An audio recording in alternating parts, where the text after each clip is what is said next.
don't really mind. I mean, I'm still going to cling to history a little bit here and say you have to have such a commanding lead over FaZe to make sure you can really put them away. So even if 5 rounds is a great start for GamerLegion, I'm still not ready to call anything yet. I feel like you got to respect the fact that FaZe have a knack for making wild comebacks. A-Corp was pretty sure in that moment that someone was going to be in the restrooms, but didn't even bother to check the corner. Still money available here for GamerLegion. Yes. Had some very successful rounds. FaZe starting to close the gap. You can see they're now playing more aggressive Counter-Strike. They want to take space at the start, disallow those opportunities to execute at the start of the round. And A-Core, though, hasn't really got going yet and will continue to be silenced by Rain this time. Trying to work those opening picks, but gets a lot more than he bargained for. 3 and 3 for A-Core, yet to really get going with the AWP.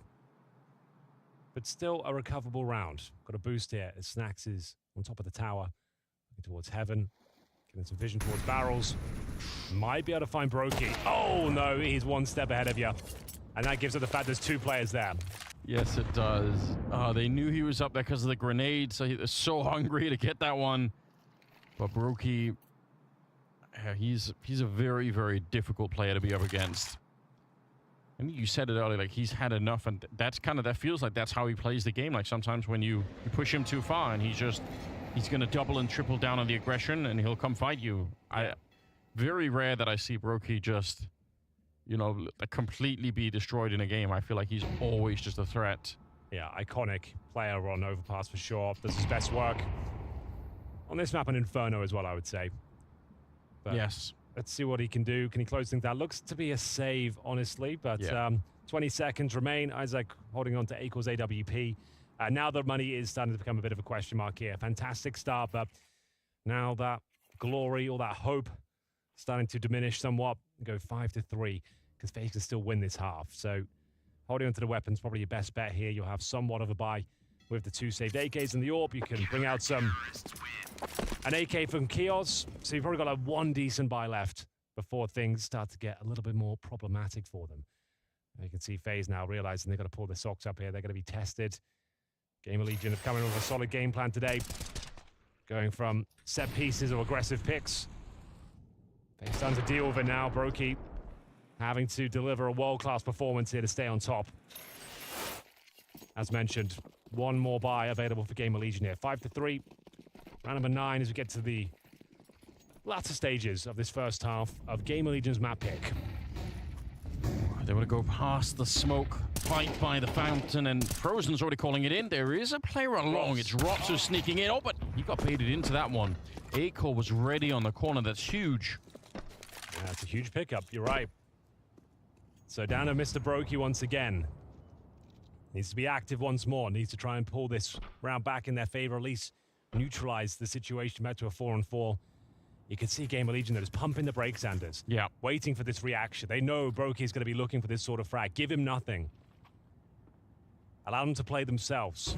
As they're desperate for information, they need to get an idea of what they're up against. And you can see Brokey's not getting anything for his troubles. Carragher's going down here. They've played it so well. They provoke the reaction, punish it. If they can take Brokey down as well, they're in great stead to win this round. Now they at least get the information as to where he is. They maintain the man advantage, and now it's all down to the reaction. What Snack's got up his sleeve to deal with this? He's trying to contain Brokey in towards that connector, yes. But it's a great call from Frozen there. Patrol that position, allow your teammate to rotate, and take down any threats on the other side. Yeah, Frozen leaves, Brokey's completely locked in, and that's a good teamwork coming out from Frozen. As it happens, Brokey ends up escaping through the other route, going down to the B-bomb site, but still a 3-on-3 with about 24 seconds here. And all of it will come down to whether or not Frozen can win this first fight. I think Rain is starting to get a bit closer, but still Frozen has to stay alive here, and he's going to get the kill on Kios. This is great work. 10 seconds now. I think either way, this round is pretty much locked in. Rain with a shot onto A-Core and Isaac. He just has no time. Even if A-Core... Oh, there's the kill. He's planted, I think. Can he do it? I think it ticked on over. My God, it's FaZe to win the round of time in spite of the fact that Isaac got the headshot. That is so close, isn't it? It was like a couple of frames in that. Yeah. It was super close. It read, at least from my vision, it read 4 when he planted, but maybe it was just after. incredibly close, tantalizingly close. He gets all the kills, but unfortunately for him, it will be FaZe to take the round. It's going to be GamerLegion with their first tactical timeout. Coach Ash feeling like something's not quite right here. After getting those opening picks, Anders, they took down a 5-on-3 situation, right? They got the kill, forced out the frag on Karrigan as well. And somehow it's Brokey and Frozen just dominating them, and they don't end up winning that one. That's cause for concern. Those are the sort of opportunities you have to convert if you're going to stand a chance of beating a team like FaZe Clan. You allow them back into those advantageous rounds. You got a real problem. They get robbed to freebie at the start, but trying to hunt down and lock Brokey in towards a connector, costing the round essentially here. Got the plant just after the time. Takes all 5 members of FaZe. Unfortunate there for Kios as we get into round number 10. P250s, AWP for A-Corp. See whether he can make it sing. Yet to really give us one of those highlight moments he's known for. Yeah, it's been tricky. I mean, and I think it can be tricky to find any real targets on the T side of this map. You have to worry about running into Brokey all at the same time, but scoreline is 4-5, and that last round did a lot of damage to FaZe economy, but if they can come out on this round with quite a lot of cash, then they're probably going to be fine with it anyway. We're in the 10th round, so we're kind of running out of time in the first half here. Run boost out. Brokey trying to get the flick mid-air, but not hitting it. But still, it's good information. Yeah, well, that's what the run boost is designed to do. Take his crosshair away from the key choke point, ideally miss the shot, and you can gain control of a prime piece of real estate like Long here near the A-bomb site. You're going to try and boost A-core up and see if there's anyone peeking that corner. There's not for now.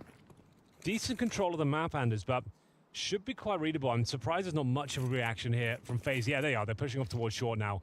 So they've got Rain at least saying, like, we should get some more manpower out of the map. It kind of sucks a little bit that Robs doesn't have more grenades to stop them. Like a smoke or a Molotov here would be really sick for him to really slow it down. It's the Org instead. Brokey with a good shot. Frozen the hell, but my god, they funneled them right into what's a 3-way crossfire. I think that's a lot to deal with. A-Core trying to do a little bit of damage here, but I think even a bomb plant's going to be impossible at this stage. They've left him some room on the bomb site, but about to get shot in the back here. Is Frozen sneaking up behind. Fakes it the once. And they're right on top of him. Karrigan running for it. We'll get the kill.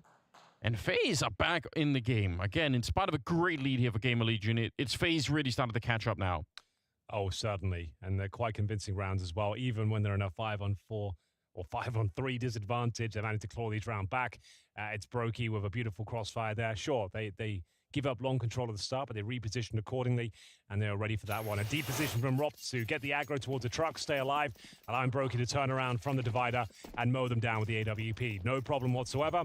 That was the partial investment there from GamerLegion. We've got a nice full array of AK-47s now. 5-5 as we see a flurry of frags. This is what we expected going into this one. These sort of rounds, as we see no rebuttal, no response, and Kios will be dropped in the process as well. One player remains. Blink and you miss it. Round number 11 is over. Yeah, A-Core on his own, gonna get found as well. This time it's a clean sweep, but in favor of FaZe, they are just, damn, they've really been fired up now. They had no kills in the first 3 rounds, but now you can tell that they are getting into the game a little bit. Did you notice Robs threw his Org over to Karrigan in this round? And then I wonder if that was for the boost, if he just wanted the M4A1 for the boost. I guess that makes sense, right? Yeah, like you gives up your position. You want to have the element of surprise with the M4 and Karrigan. Like I said, he does like to use the Org. One of the few players, like kind of the older players usually like the Org and the Krieg, you know? Like hold a deeper angle, take a couple of shots defensively. Makes sense as we enter the final round of this first half. Ladies and gentlemen, it's a 5-1 lead for GamerLegion. They gave up 5 in a row themselves as they limp into round number 12 here. Karrigan's had enough. He's pushing up towards short. Wants the opening frag for himself. He delivers and doesn't have to overextend. He doesn't need a multi-frag round here. Still fancied it. And Frozen having a cuddle in the smoke. Nice shot onto Isaac. They actually landed a double grenade onto Rops at the start. Like they threw them over the wall and he nearly died for it. He's got a still here. Straight up kill. Yeah, why not? Oh, they're getting picked apart in this one. FaZe, like you said, they can still win the round. That's exactly what they're planning to do. Snacks trying to do something with the MAC-10 here, but they're everywhere. 1 versus 3 still after that kill. All right, then. Snacks, what have you got for me? Roll back the years. Not gonna happen, ladies and gentlemen. After an emphatic start, GamerLegion looked like they could challenge the mighty FaZe, but overall, the momentum started to diminish, and we will see FaZe take a 7-5 first half.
Welcome back, my fellow gamers. I hope you're enjoying your Wednesday. Thank you for choosing to spend it with us. You join us for the second half between GamerLegion and FaZe on Overpass, the first map of this best of 3, the opener of Group B. And after going down 5-1 in classic FaZe fashion, Anders, they post 6 rounds in a row and go 7-5, looking like the favorites on their opponent's map pick. Yeah, they do. I don't know why they do it, but every single time this is what it's like. Imagine if they ever got a good start. I know. Imagine a world where FaZe could win a pistol. They would be unstoppable. There'd be no one to shut them down. Maybe that's why they do it. It's for our entertainment, Henry. That we got to keep it cool I was like that. believing for a moment. GamerLegion looked hot to trot. Those executions were working. The pistol was clean. The anti-ecos had defensive protocols, great spacing, amazing trade potential. But then, slowly but surely, Brokey said, you know what, boys, I'm just going to go dominate them by myself. Frozen was there for the ride as well. As we see a very important pistol come forth. Julie's in the hands of GamerLegion. 7 pistols available. First frag's coming towards its A bomb site. Full commitment from FaZe. And they've just got one more player to deal with. It's going to be Rain with a lovely hat trick as the bomb gets planted. Yeah, famous for his pistol rounds, Rain, and for good reason. Yep. One of the few Norwegians left standing. We obviously had Holzak yesterday. Holzak, yeah. And But Jacob's out there. That's about it, right? That's probably someone we're missing. I'm sure there is, but they need to play more then. Like, you know, That's the top three, at least for now. It is. Croman. Yeah. Really roll it back. He played for FaZe like one tournament and won, and then just left. Yeah, we can. I think it was like Sydney, like 2018 or something. They're out there somewhere. Round has been won by FaZe. They're just trying to hunt down Isaac here, who's got the dualies, trying to set it up a little bit. Again, these kills can kind of matter, right? If you get a couple more there, again, if they want to force up, which most teams do, then it'll help you out. At least this tournament, historically in CS2 especially, we're seeing those third-round buys. But yeah, this tournament seems like everyone's opting for a second-round CT force. Here's Rain. Awesome POV to see how he got it done. Great movement, good awareness as well. Crispy headshots. He's enjoying himself out there. Doesn't seem to be the force buy. It's going to be a full eco, more traditional from GamerLegion here. So one flashbang. We've talked about this in great detail yesterday. Normally stack a certain area, wait for a queue, flash in, hope for a couple of kills. I guess Kias is miles away. They don't have the flashbang near these three players, so a little bit curious about that. They just want to try and set something up down to the B bomb side. Instead, Rain having himself a grand old time. Oh, I say that. I cursed him. Aiko, I don't know how the USP did it. He's going to get hunted down eventually. And it'll probably be the end of the round right there. I think you're probably right. At least to get a frag. Maybe there's one more available to them. Isaac and Kios remain. That flashbang's already been utilized. 4 on 2. As FaZe look to post their 9th round. Bear in mind, we know there's a buy coming up next, but buying on this third round of the CT side, yeah, it'll be a buy, but it'll be 5 rifles, likely to be M4A1S, basic utility, maybe lacking a kit. So still a tough ride. Doesn't mean you're going to be fully equipped for the next one, but if they can get one more kill here, that would be something. Doesn't look likely. Robs is trying to sniff him out. A heist towards the bank. And he will be taking the cash with him. $1,200 farmed this round with the MAC-10. You ever thought about planning a bank robbery? What'd you do? I mean, I like that genre of films. Yeah? I like the whole idea of assembling the crew, you know. Getting all the specialists, the hacker, the getaway driver, the muscle, the brains. You know, you need to have all those roles. The inside man. What kind of role do you think you would take on best? I mean, maybe like you just started that drive recently, right? So I did. I'm not sure after a couple of years driving, you should be a getaway driver. Well, it's not about driving safely, is it? It's just driving efficiently. So and you know, I don't have to worry unnoticed, about right? If you're stalling the car, the traffic lights, we're trying to get away, and you're kind of panicking a bit. Maybe not for the best. You'd want an experienced driver, perhaps. Yeah. I feel like I could get a job as a security guard like a month before, and then okay, nice. Like, the inside man. Yeah. All right. Yeah, I like that. I think I could pose as that. You know. All right. Well, if you've got any ideas for Anders' role in the upcoming heist, yeah, if you want to plan a robbery, hit me up. Always open to new experiences. 9-5 is the scoreline. FaZe are just we're up to what, like 9 rounds in a row, almost 8 rounds in a row, maybe. They've been playing very, very well. Isaac, though, that's good. On top of the smoke, he takes down Carrigan and then actually slows them down. I thought FaZe were going to go for it, and they probably would have if Carrigan could have found the opening. But now instead, they've pulled the plug on that one, and they're going to start to move a little bit further back towards the A-bomb site, where actually maybe they can find an entry still. This is a bit dangerous. Who hit Rain? Oh, is that the wall bang that hit Rain? Yeah. That's very cheeky, very cool. Okay, still a very difficult round here, I'm afraid. Even with the man advantage, that smoke is devastating. The CTs have no choice but to push through it. They're going to boost over, going to try every trick in the book here, but they're wasting valuable time. There's another smoke. Oh, Robs. Okay, a 5 on 2, but still losable, Anders. They do not have a kit. It is losable, you're right. Rain trying his best, but he can't hold them back, and they're going to get a kill on Frozen as well. That is actually a really impressive retake. They made it look so easy. Nobody even died in the retake, but you're absolutely right. The smoke towards bank and then another smoke towards the stairs, like that could have killed the round for them all on its own. Impressive stuff there from GamerLegion, once again showing patience and discipline in those very important moments. No one panicked, no one ran through the smoke by themselves, initiated combat without their teammates ready for them. They boost over, they get information, wait for Robs to push through. Once he does give that kill away, it's all systems go. The retake is successful. And to be fair, FaZe, after going down 5 on 4, they still got the bomb down and made it an interesting round. They should have cash for the follow-up.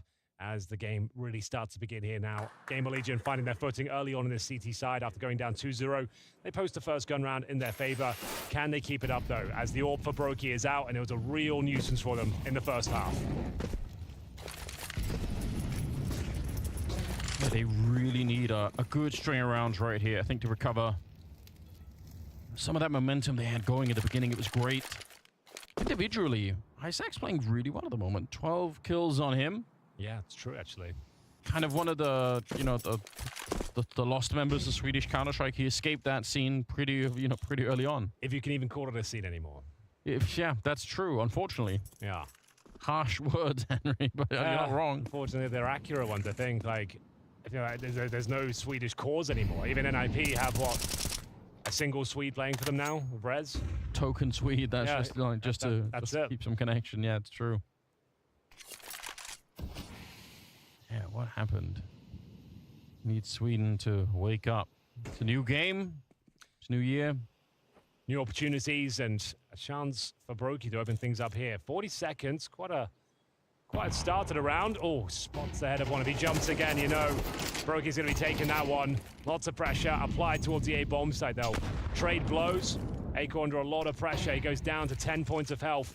His teammates will be hamstrung on the bomb site. It's old boy Snacks, in-game leader. We need a captain's performance from you. What can he deliver? There's the first. Looking for the second. Aiko, 10 HP. Brings him back the man advantage. Yeah, he's going for it. Grenade. Doesn't quite hit, unfortunately, but it's a good idea. Brokey with a shot. Oh, and Carrigan, he's sneaking closer. He wants to get this round back in his favor. Still might be doable. There we go. What a surprise, but he's... Oh! They just got the reload in. I thought he trapped them in the corner. I thought that would have been it. I thought they were both reloading. There was a real chance for the double headshot there, but couldn't quite deliver. Low HP himself, Carrigan gives it a good go, but a solid defense once again there from GamerLegion, closing that gap down, 9-7. Money should be a bit of a question mark now with no plan being brought forward. Here's the replay from Aiko. Bear in mind, 10 HP when he gets that nice headshot. Carrigan found him, but as they're getting ready, reloading the corner, Kios to defend. There he is, getting the job done. All right, eco time. 9-7. I mean, you said at the beginning that it probably wasn't going to be a complete walkover here. The GamerLegion, you could probably get up to like 7 or 8 rounds, something. I mean, I'm pretty impressed. They're doing a really good job right now. Absolutely. Not out of the question that they can actually win the map if it keeps going like this. Well, this round is an absolute lock-in. It'll be a one-round game at that stage. It's their map pick. They're now on the CT side. Generally considered to be a CT map, as we'll see Carrigan get an up-frag there. This might set up a plan, maybe more than that. Carrigan's a very difficult shot. If he hits it, maybe the round is up for debate, but that was the opportunity to really cause a dent here. I doubt he can do much more. Kios knows where he is, but he was so enthralled by trying to look for that AWP that he almost walked into the shot. That could have been very dangerous, but luckily he survives. Yeah, fist bumps all around. GamerLegion within a round now of catching up to FaZe. Great work. Yeah, really good performance so far. As you mentioned, they're not getting blown out the water, not getting ran over. They're going toe-to-toe with FaZe right now. It's a one-round game where they actually might have the financial advantage going into this one. FaZe, full eco suggests their money's not amazing, so they don't have the Brokey AWP. A couple of players lacking key bits of utility. Roptus a single Molotov. So maybe a change of pace here. We're going to see Acorp towards Monster at the start. Needs the initial smoke. Trying to get a early bit of information if possible. Frozen defensive, down towards that connector. Anticipating some CT aggression here. Won't be much to speak of, but there is a 4-man stack towards the B side of the map right now. Smoke down towards bathrooms.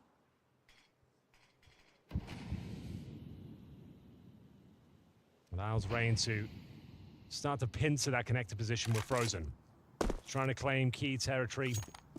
Take CT vision away. Push them back towards the bomb site. Expend that utility. And so far, so good. You can see them working in tandem. It's Rain that throws that Molotov to set up Frozen for the investigation. There are no CTs on like the first stretch of the map at all. Robs. That was through the smoke. Down, that was right through the smoke. I'd love to see that. Look where he died in T-spawn. All the way back in T-spawn through the smoke. Yeah, that's going to be such a ridiculous kill. If we're able to grab that one, I want to see how bullshit that was. It looked like he was so far away behind the barrel. That's such a long range to take that shot. Because I look at the minimap and I can see Isaac all the way back here. It's like, what is he doing? Why is that even possible? A 5-on-3 Henry. They're trying to get onto the B-bomb side. They need a flawless entry, and it's anything but Chaos and Isaac with great defense. And FaZe maybe in a little bit of trouble now. Not even a bomb plant. Oh, maybe a lot of trouble, Anders. Yeah, their loss bonus. It's going to be a full Look stage. at him, even like... Oh, there's even handshakes there. Yeah, and he was doing like a little bit of a shrug. Like, I don't know what happened. Let's have a look. Yeah, I told you it was absolute bullshit. Look at the state of that. Straight in the head. Not even a wall bang. Directly on him. Oh, and it was perfect to close things out as well. Oh, nasty. Yeah, shake. Yeah, I love the fact they shook hands there. Like it was a business deal. It's like, yeah, very cordial. Pleasure working with you. As you see, Neo start to squirm a bit here now. Similar signs to the first half. 4-0. Or it's 4-2 because they did win the pistol. 4-2 in the second half after posting 4 in a row after losing the pistol in the second half. GamerLegion, oh my, are looking deadly. And like I said, the money is a bit of a question mark now. I think they're averaging like $3,000 each, if I'm calculating correctly. I believe they're a 4-stage loss bonus, right? So with no one saving, no bomb plant going down, this is half buy. Like it has to be. You can't force this one. There's no two ways about it. This is like Deagle armor. Yeah, Deagle P250, some Kevlar, and a set piece. You just want to try and get the bomb down here. So a lot of teams like to run towards that B side of the map. Looks like we might be getting some of that coming through. There's been no bomb plant for 3 rounds. That's a fair bit of money that they're missing out on just all the same. Speaking of money, I mean, on the GamerLegion side, some of them really quite rich at the moment. Chaos and Isaac especially. And they've got the Royal Flush Anders. 4 AK-47s on the CT side with the AWP. The strongest possible setup on the CT side. This is going to be a rough half. I feel like GamerLegion can actually do this now. How exciting. There was a chance that they could just get completely rolled over, even if they don't end up winning the map. They're really putting on a great performance. FaZe definitely, what were they, like a 7-1 favorite in the odds at the start of the game, and maybe more than that. And now it's all changed. Acor landing a good grenade on top of Brokey. He's dead already. Volt here, bit of a crossfire setup. And the spray, it could have been a better. Good little setup there. It snacks with the AK. And they're going to be losing just the single player in the round. So great work. And they're taking the lead now as well. 10-9 at the bookend of this first map. Opening game of Group B. FaZe versus GamerLegion. This is supposed to be the open shut case. I kind of made a point at the start of the broadcast. Like this group, it's not as tantalizing as others because there are a few mismatched opponents here. And the fact that we have team spirit with like a coach playing and an academy player, this is maybe the least interesting group of them all. You think that FaZe are definitely going through first, Liquid presumably second. But right now, GamerLegion, they're making it interesting. They're making a case that they could be up there. Yeah, how cool is that? It's way more fun this way. I don't want to see FaZe just roll through. I want to see them test it. GamerLegion definitely providing that test at the moment. We'll see if Acor can provide a little bit of that flavor that Brokey was doing in the first half, sort of being active with the AWP, finding some of those openings. Brokey did that very, very well. Acor still is out-fragging him at the moment. 13-10 there on Brokey. Ooh, Rops. Okay. Catches Chaos. That's a start. Hell of a catch. Hell of a shot. CTs remain active as well, hunting for a bit more information towards long. Gonna try and reclaim control of the bathrooms here, considering they only have 4 players alive here. Needs to be going in their favor. It's a high-risk maneuver, but one that probably has to be done. As Carrigan starts to probe through, getting intel himself. Rops with the rest of the crew. The Carrigan is trying to sell something on this side of the map. Hold rotations while his teammates get ready to enter the bomb site. Oh, he wanted to throw down the grenade, and it cost him his life. Snacks out of it. A little bit of a spam coming in. Isaac eventually dies. Rops took him an extra second there, but I think if you're GamerLegion, you just save these guns. Even if you have a lot of money, it's 2 versus 4. You're just too far away from the action at this point in time, so that'll be the call. And FaZe reclaiming it. They get that entry from Rops onto Chaos. That really does make it a lot easier once you have to hit the bomb site.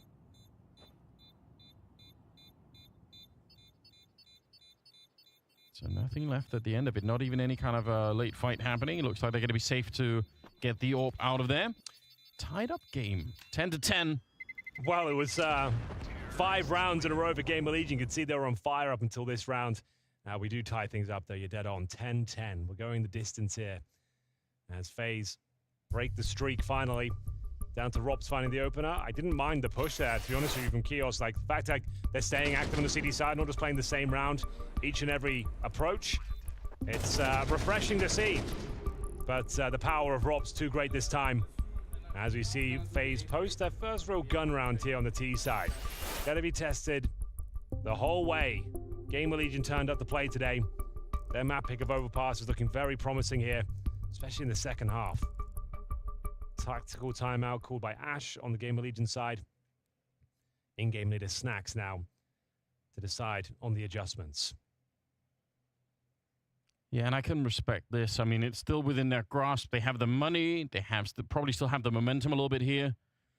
You don't want to be in a position where suddenly you're playing overtime against FaZe, because again, like, they're such an experienced team that it's very, very hard. It's going to be hard to play that kind of a game against them. So just try and finish it in regulation if you can at all. Molotov going down. It's just a single Molotov. There are a lot of double Molotovs thrown towards this position, but my God, Brokey has shot him out of the sky. Acor. I'm not sure if he's like looking for that boost or he's got the most disgusting flick ever there. That must have been wild, but it is that opening frag. And again, you can see that the protocols of GamerLegion, if they do lose one of those duels, that they try and reclaim the map elsewhere. Use that trade potential, but Frozen is just so ready for it. They are as well. They pre-fire him. They'll be able to trade it out, but FaZe are okay with that. They maintain that man advantage. That's what it's all about. They know exactly where Volt is. They can start to pressure other sides of the map at this stage, and they're starting to claim territory towards long. Confirming the bathrooms are clear. We have got one player in the form of Robs waiting for another push here. Oh! Wanted to let him walk by. Play of his foot somewhat. Does take a little bit of damage, but finds the kill, and there's one more player to deal with. That's going to be Isaac. Ready and waiting. Behind the truck. Using the smoke as a veil right now. If he can somehow get a couple of kills. First might be his, but he's been found out, caught in the corner, has to dive back in towards that aforementioned smoke. And there it is. FaZe will take the lead once again, 11-10. But as you mentioned, the money's been very good for GamerLegion after reinvesting into this round. They still have around $5,000 per player. Yeah. Especially if they can save this M4 in the hands of Volt. It's really, really well played. FaZe, their understanding, like you said, once they realized where Volt was down towards the connector, yep, they know it. At best, it's one person at the A-bomb site, because, you know, typically people overstack the B-bomb site a little bit more, so just a good read. They got A-core at the beginning. Still, I'm curious if he was pre-aiming it, now that he brought it up. Like, if that's a flick instead of a pre-aim, that's so ridiculous, but it's Brokey. I think it would have been a nice, tidy flick, yeah. Otherwise, he is very aware of the tendencies. Obviously, they're scouting the demos. He'll know he's got to focus on A-Corp, who is a very proficient sniper. You know, you don't want to take him lightly. So let's have a look. No, he was. Oh, he saw them. He saw them enable the tower. He caught the shoulder. Yeah. Oh, yeah, you go. Yeah, he did. He saw it. Yeah. Oh, that's a great replay. That gives us so much context as to what happened there. The frag was already his before he pulled the trigger. Yeah, that's really, really sick. Good awareness and the right position at the right time. 11-10. FaZe taking a slight lead here. And for GamerLegion, the deep pockets are starting to run dry. Have a bit in the bank still, so it's not completely a disaster, but it is getting a bit scary at the moment. Gonna be boost, I think. Yeah, the smoke is delaying that a bit. We'll see if Frozen is gonna get caught off guard. It looks like he's already made his way past the crucial point, so Robs just going for it. Just trying to bait out some smokes and stuff. Yeah. Just trying to get them on high alert. Throw a flash over, make some footsteps, see if you can get an incendiary out of them. But nothing in response. Kios. Joined by A-Corp. Oh, that's a huge miss. That could cost them the round, but good response here. The rifle's stepping up. There it is. AWP finally connects. Got a 4 versus 2. Well held in this B-bomb site. All the tricks failing here for FaZe. Trying to go for that contact play. Doesn't work out for them whatsoever, even with the missed shot from A-Corp. And it makes so much sense, right? Like you said, if they're not going to give you a Molotov or a smoke as you try and bait it out of them, maybe that's your, you know, your moment to just walk straight onto the bomb side. And it kind of almost worked. A missed shot there. That's usually enough. That's usually enough for you to get the entry, but they got pounced upon pretty quickly. Brookie and Frozen now, 2 versus 4 here. And we've got about 20 seconds left. Have to be a big mistake, I think, for GamerLegion to give up this round. FaZe? Yeah, now they're going to say, all right, it's not worth it any longer. Trying to do maybe a little bit more, but with 10 seconds left, I don't think they can easily make the bomb site. Molotov goes down. They're still kind of pushing forward, but I don't even know why. Yeah, they can't even plan at this stage. There it is. Convincing round for the Legion of Gamers. 11-11, Make-A-Wish FaZe. This one could fall apart at the very last hurdle. Strong claps coming out. Oh, yeah. Jeez. He already knows what he's doing. Great technique.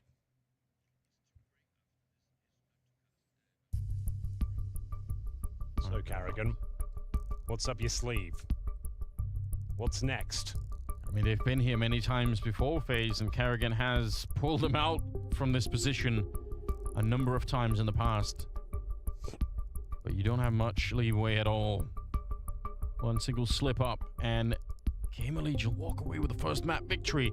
Now, they did pick the map, so I guess that's something to put it into context a little bit, but still.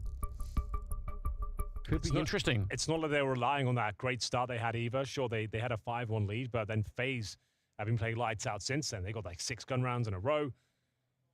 They then won the pistol, but GamerLegion fighting admirably right now on the CT side. Got 5 gun rounds in a row. Just posted another, tying things up at 11-11. Money's still pretty decent for FaZe. They've got maybe one more buy left in them. But who will be posting map point first? That is the question. This round will decide it, and we'll get our answer. Huge nade. Yeah, that's not bad at all. Kind of round you wish it was a double or a triple, but still. We'll tag them up, we'll make them a little bit soft. Rob's still on duty outside of the B bomb side on his own. That's been happening quite a bit, and he's caught Kios a couple of times out here. So presumably Kios going to get a little bit bored of that kind of a fight. A-call. Posted here. I would say sliding out like that's very dangerous. It's Carrigan. Paul just wandering on a little bit of a Sunday stroll out there. Caught daydreaming a bit. Yeah. Didn't consider that a possible threat. A rude awakening there for the in-game leader of FaZe. Throwing FaZe into an uncomfortable position now. Oh, he's been spotted. Volt's got a freebie. If he just pushes this kill, goes behind him, there's no way Rain can even anticipate this one. Oh, Rain? They're not going to let him slip the net, though, are they? He might walk into Snacks, although Snacks surely would have been told that there is a chance. Grenades out, and a headshot for Rain. I can't believe it now. At least, Volt, you have to get this return. You simply have to, but he's not quite committing to it. I think Rain has made his way past now. Isaac down in the tunnel, able to pick up Rops. It's at least a bit of a start here. A 4 versus 2 now as Volt comes out. Okay, you know what? All is forgiven. Double kill for Volt to pick it up, even if he let Rain slip past and kind of sacrifice Snacks a little bit. Oh, Rain, you got your work cut out for you here. You won't be winning this round, I'm afraid. 10 seconds remaining. The bomb's on the other side. He did very well to even slip the net and get those 2 frags, but they get nothing done. Volt absolutely destroys them from the connector. Nifty little double kill.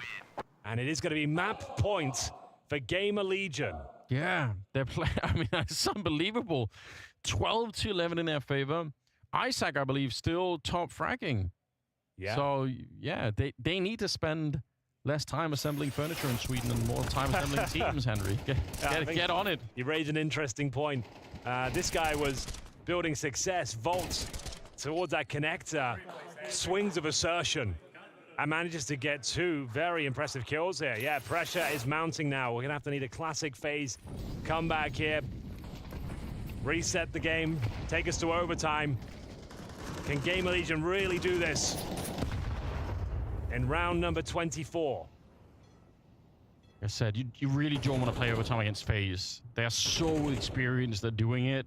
I guarantee the energy is going to be restored on FaZe almost instantly if it hits overtime. So end it now. End it now before Carrigan gets to wake up the team a little bit more. And they're setting up outside of the restrooms here. Snacks at the bomb site, just kind of jumping around back. That's a classic setup. I was going to say against Brokey, that jump is super dangerous. They live through it for now. Robs looks like he's joining the George connector and eventually will join the entire team. So the 3 people at the B-bomb site, they need information so they can rotate. Otherwise, this is going to be a very tough defense. All comes down to this moment, Anders. 5 kills away from taking the opening map against FaZe Clan. No one thought this would be possible. Can they do it? Can they get it over the line? The first kill is theirs, but Carrigan answers back in due course. The old legend, Snack, set up in position. Fantastic flashbangs being deployed left, right, and center. Time is of the essence. Back and forth we go. Snacks cannot hold on as FaZe, they take the lead. Bomb yet to be planted, but Frozen will take care of that. It's raining grenades right now. Here comes the AK-47. One more kill will do it. It will be GamerLegion taking the first map here of the best of 3 against FaZe. Unbelievable scene, Anders. Really great play. And FaZe, after a decent comeback, they can't take us to overtime. No, this time. My God, what a finish as well. The retake, in spite of losing that bomb site early on, but it was Isaac coming back with a huge couple of kills. So, well played for GamerLegion, winning their own map pick. That's definitely exciting. So I want to talk about pre-match rituals. Now for you, I know you carry an assortment of gems and minerals. I'm sure you've been asked about it a few times before. Can you just explain to me what the idea behind those is? Are they special to you? Do they mean anything? Are they specific stones? They are specific stones in that sense that they can represent something. Okay. Something can represent courage. Something can represent luck. So as my wife chooses out the stone, I explain in detail what kind of stone I need to look to when I need to do something. And I think it's just one way to kind of like remind these key things. One of them is about leadership as well, that I have these stones and I can kind of like, if I have a rough time, I sometimes look at them and like remind, okay, leadership, courage, and kind of like push my charm and luck, you know. And I think it's just one way I build up, and obviously when I started using the stones, went pretty good last year, 2022. So I got more added to the collection now. Nice. What are the new ones? What do they symbolize? I can't remember now, actually. I have to double check again. So for you, it's not so much like a spiritual thing, it's to remind you kind of a symbol of the kind of qualities you'd like to be as a leader. Both things, I would say, right? Yeah. The spiritual, I'm not always that deep into, but I think that way I'm using is kind of remind myself to leadership is what I need to be. I need to also bring on the table. Yeah. I can have a bad game, but I can never be a bad leader in a game. That's very good point. And then courage is just like never really second guess what I'm doing, go with my stomach feeling. So that's kind of things I'm kind of remind myself to kind of do, and that's a good way to, when you get lost in track of your thoughts, then it's good to kind of like blink for a second, look to the right, and obviously also have confetti on the mouse pad to kind of remind what we're fighting for. Because losing finals and get confetti in your bag is like the worst feeling ever. But winning a final and have confetti in your keyboard is the best feeling. So Okay, that's it's awesome. like a flip coin, and I think that reminds me that nothing is ever given. Wow, Frozen, quite profound answers there. What about you? Pre-match rituals, you doing anything? You know, just doing DM and Spotify. What are you up to? Yeah, Spotify, bots, and like close to the match, I do breathing exercise. Okay, so just some kind of mindfulness sort of kind Yeah, of... I think it's called like focus breathing, the one I do. Yeah. So yeah, I've been doing that for like last 2 years, I think. Seems to be working pretty well. Yeah.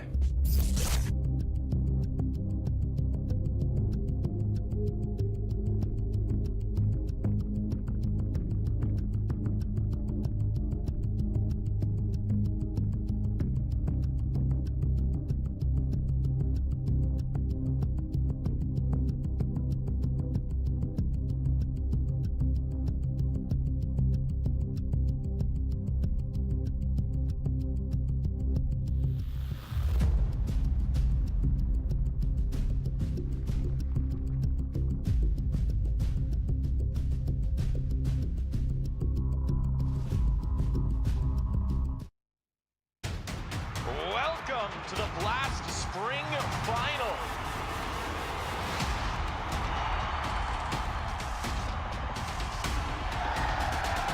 Hell yeah. I'm ready. I'm excited. The stage is set. Who's going to lift that trophy? Oh! What is that? It all comes down to the next 3 maps of Counter-Strike. All right. Okay. And he can't believe it. Oh my God. The spring final in London, of course, and for GamerLegion, maybe one step closer. We asked, can they punch above their weight? Can they take bigger opponents, bigger fishes? Map 1 is in the bag for them. That was very surprising. I'm not gonna lie. I think FaZe is surprised. I think GamerLegion themselves are surprised. I think everyone watching right now are a bit surprised that they were able to take off a map from FaZe. I think the way they did it, they played to their own strengths. This was not the most exciting game of Counter-Strike. This was by no means FaZe firing on all cylinders, far from. I think this was one of the most bleak performances I've seen from this lineup in a very long time. However, GamerLegion took their chance. They took the opportunity. They grabbed the win, and at the very least, they make themselves competitive in this matchup. Those are pretty strong words. Before we go through, I would just like to ask a follow-up question. What made you so upset about FaZe? Because you're hitting me with the big words here. Yeah, I think we haven't really had time to speak about it, but of course Frozen being integrated into FaZe also means role changes. Rain is back to playing the B bomb side, CT side, and overpass. Frozen and Rubs is supposed to be that dynamic duo on the A bomb side. Sometimes Brokey's in there to help them. In the first 5 or 6 rounds, Frozen and Rubs were constantly trying to be aggressive, but they were disjointed. It was one player peeking out A long by himself, then Rubs going up middle by himself, and they were picked apart one by one by one. So I was very disappointed in the CT side display from FaZe in the first 5 to 6 rounds. And then you saw on the scoreboard, not a single player from FaZe, not a single one of these individuals, neither Frozen, Rubs, or Brokey for that matter, at any point in this game popped off and won a couple of rounds they're not supposed to win. So from an individual point of view and from a team point of view, FaZe did not play well. I like that you mentioned this because I was about to pull up an example of FaZe being aggressive, but knowing how to handle it, right? We see here, we're going to dive into round 9 to sort of show the intrication and the complications of that aggression. We see here, you're talking about it, Rob's being aggressive, he's being found out, Carrigan the same, but then FaZe stay very high up on the map. 58 seconds, 3v5. Brokey is still fighting in connector. Frozen is in that off-angle position. It's 47 seconds in 3v4, and I really liked that they didn't give map control away to GamerLegion in spite of getting the opening kill, in spite of being on the back foot. They stay up close on the map, and I think that's one of the reasons why they were able to come back into the first half. I agree with you. It's a great example here, but that's individual decision-making. That was not the plan. The plan was not to go down 3 versus 5. The plan was not to lose control on the ground and have Robs die on A long, and that was my issue. It felt like GamerLegion were one step ahead of FaZe Clan, or maybe FaZe Clan weren't giving enough respect to GamerLegion. They were pushing the envelope a little bit too much. The round we saw right here, that was beautiful by Frozen. That was well played by him, by Brokey for that matter as well, but that's individual decision-making. That's not FaZe playing well. And I like that you mentioned this because I feel like GamerLegion had to sort of they had to solve the same equation. I think round 21 is an example in itself where GamerLegion is trying to be aggressive, trying to be in FaZe's face, so to speak, and they get burned by it. I think GamerLegion took a little bit long to realize we can just let them execute, it's gonna be fine. Look at where the kills happen. Brokey immediately finds the kill on the double. Here, it's Frozen that's being but Snatch is going for him, Fold finds him. So it's a bit of back and forth. Crossing over the smoke at 50 seconds is very easy. Robs is just right there. This was an example where, for my money, GamerLegion is forcing the game to go to them. And they didn't really have this sort of B plan that we were talking about mid-round to grab it again.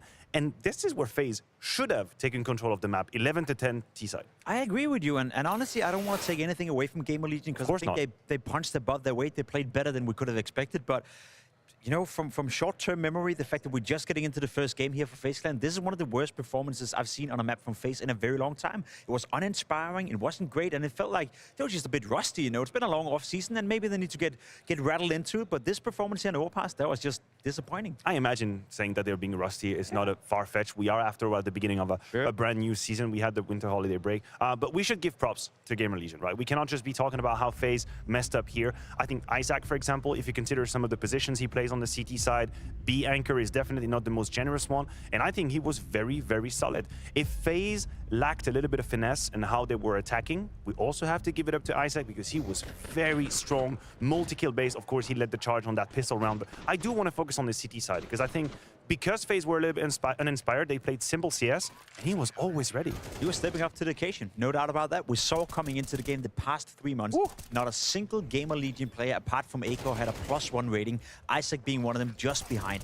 But that's been a story for me. Isaac, ever since Immer left this lineup, has been stepping up to the occasion. He's been putting up better numbers. He is, I guess, now the defined star rifler within this GamerLegion roster, and at the very least on LAN, he's been showing it. His LAN stats are better than his online stats. Okay. That's a testament to itself. I agree with you. Without Isaac playing well, GamerLegion probably wouldn't have come across the finish line right here. So good for him, good for GamerLegion, and he's, I guess, continuing to trend upwards ever since Emma left the lineup and he got a bit more space. Excellent map one from Isaac. There's nothing else we can say about that. Now, I would like to zoom out just a little bit. And we're going to go back to FaZe. And one of the conversation is about Frozen, Rain, Carrigan, and the triangle of trying to find the right positions for everybody. And this overpass is a very strong example. You said Rain is going back to the B side. People have to realize, Rain never played the B side of overpass. Rain used to be the poster child of aggressive anchoring with the rifle. Anyone that has some history in viewing Counter-Strike remembers Rain in that position. But now Frozen comes in and takes that position.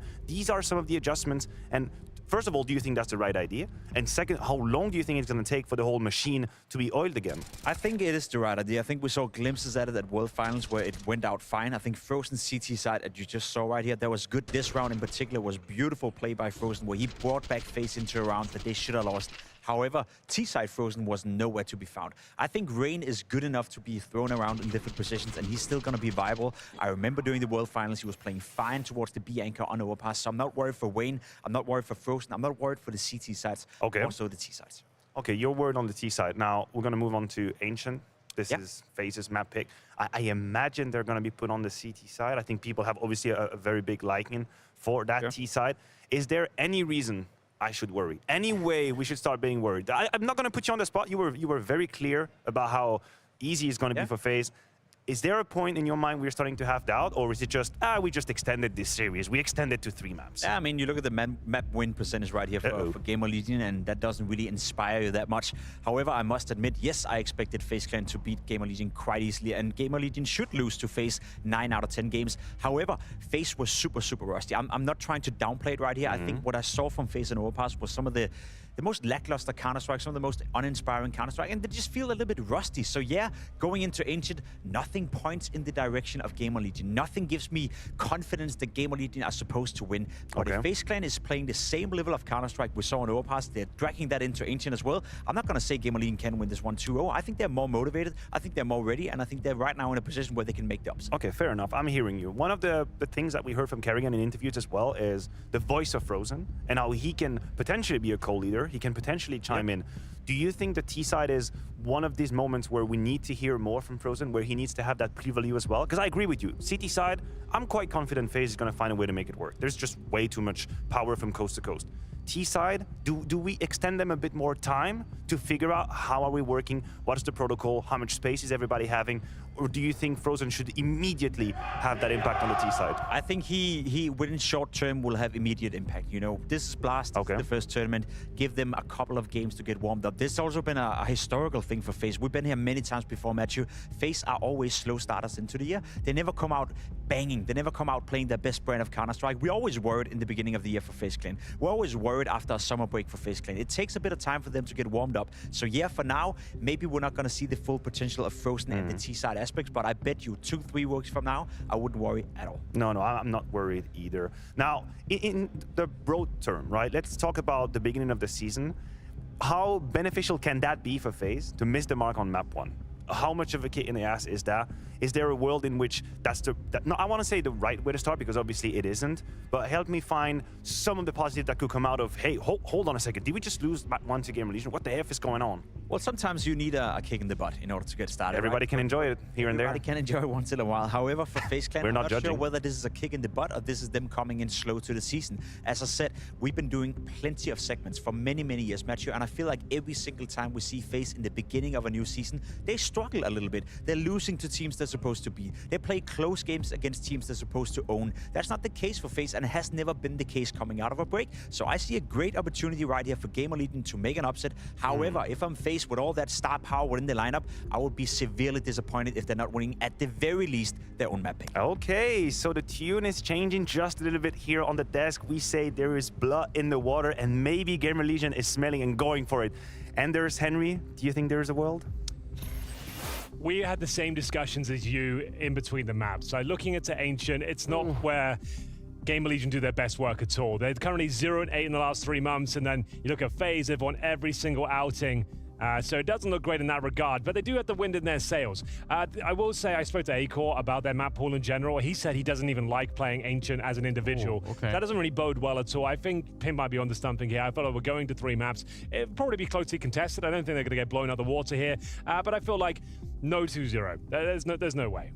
Well, listen, the odds over at GG Bet have dramatically improved, Henry. Just from what was almost like a 1 to 8 odds at the start of it, now much closer. Still favoring FaZe. I can actually understand that. I kind of agree. I think it's hard to defend GamerLegion winning this one, but I think they outlined the chance that it could happen pretty well, right? Like if FaZe continue to play this kind of Counter-Strike, and if GamerLegion stay as motivated, then yeah, sure, anything can happen. But the map selection here is making it very hard on GamerLegion. There's no question.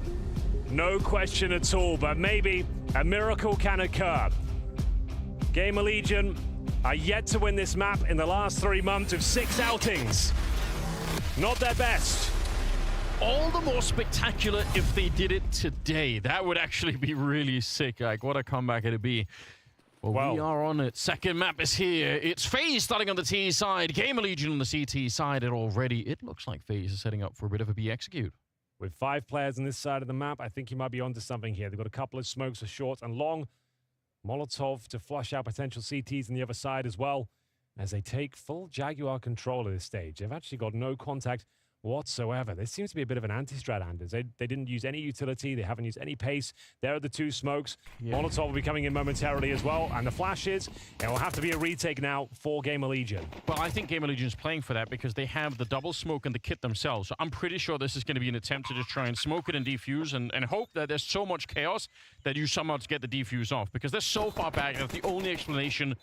Otherwise, I think they would have played a little bit further up and looked for some kills before the bomb gets planted. Let's see. There's 1 grenade already in. Nice headshot for Rain. That's really going to slow them down. Another one. Rain keeps it going. A triple kill for Rain before he's out of there.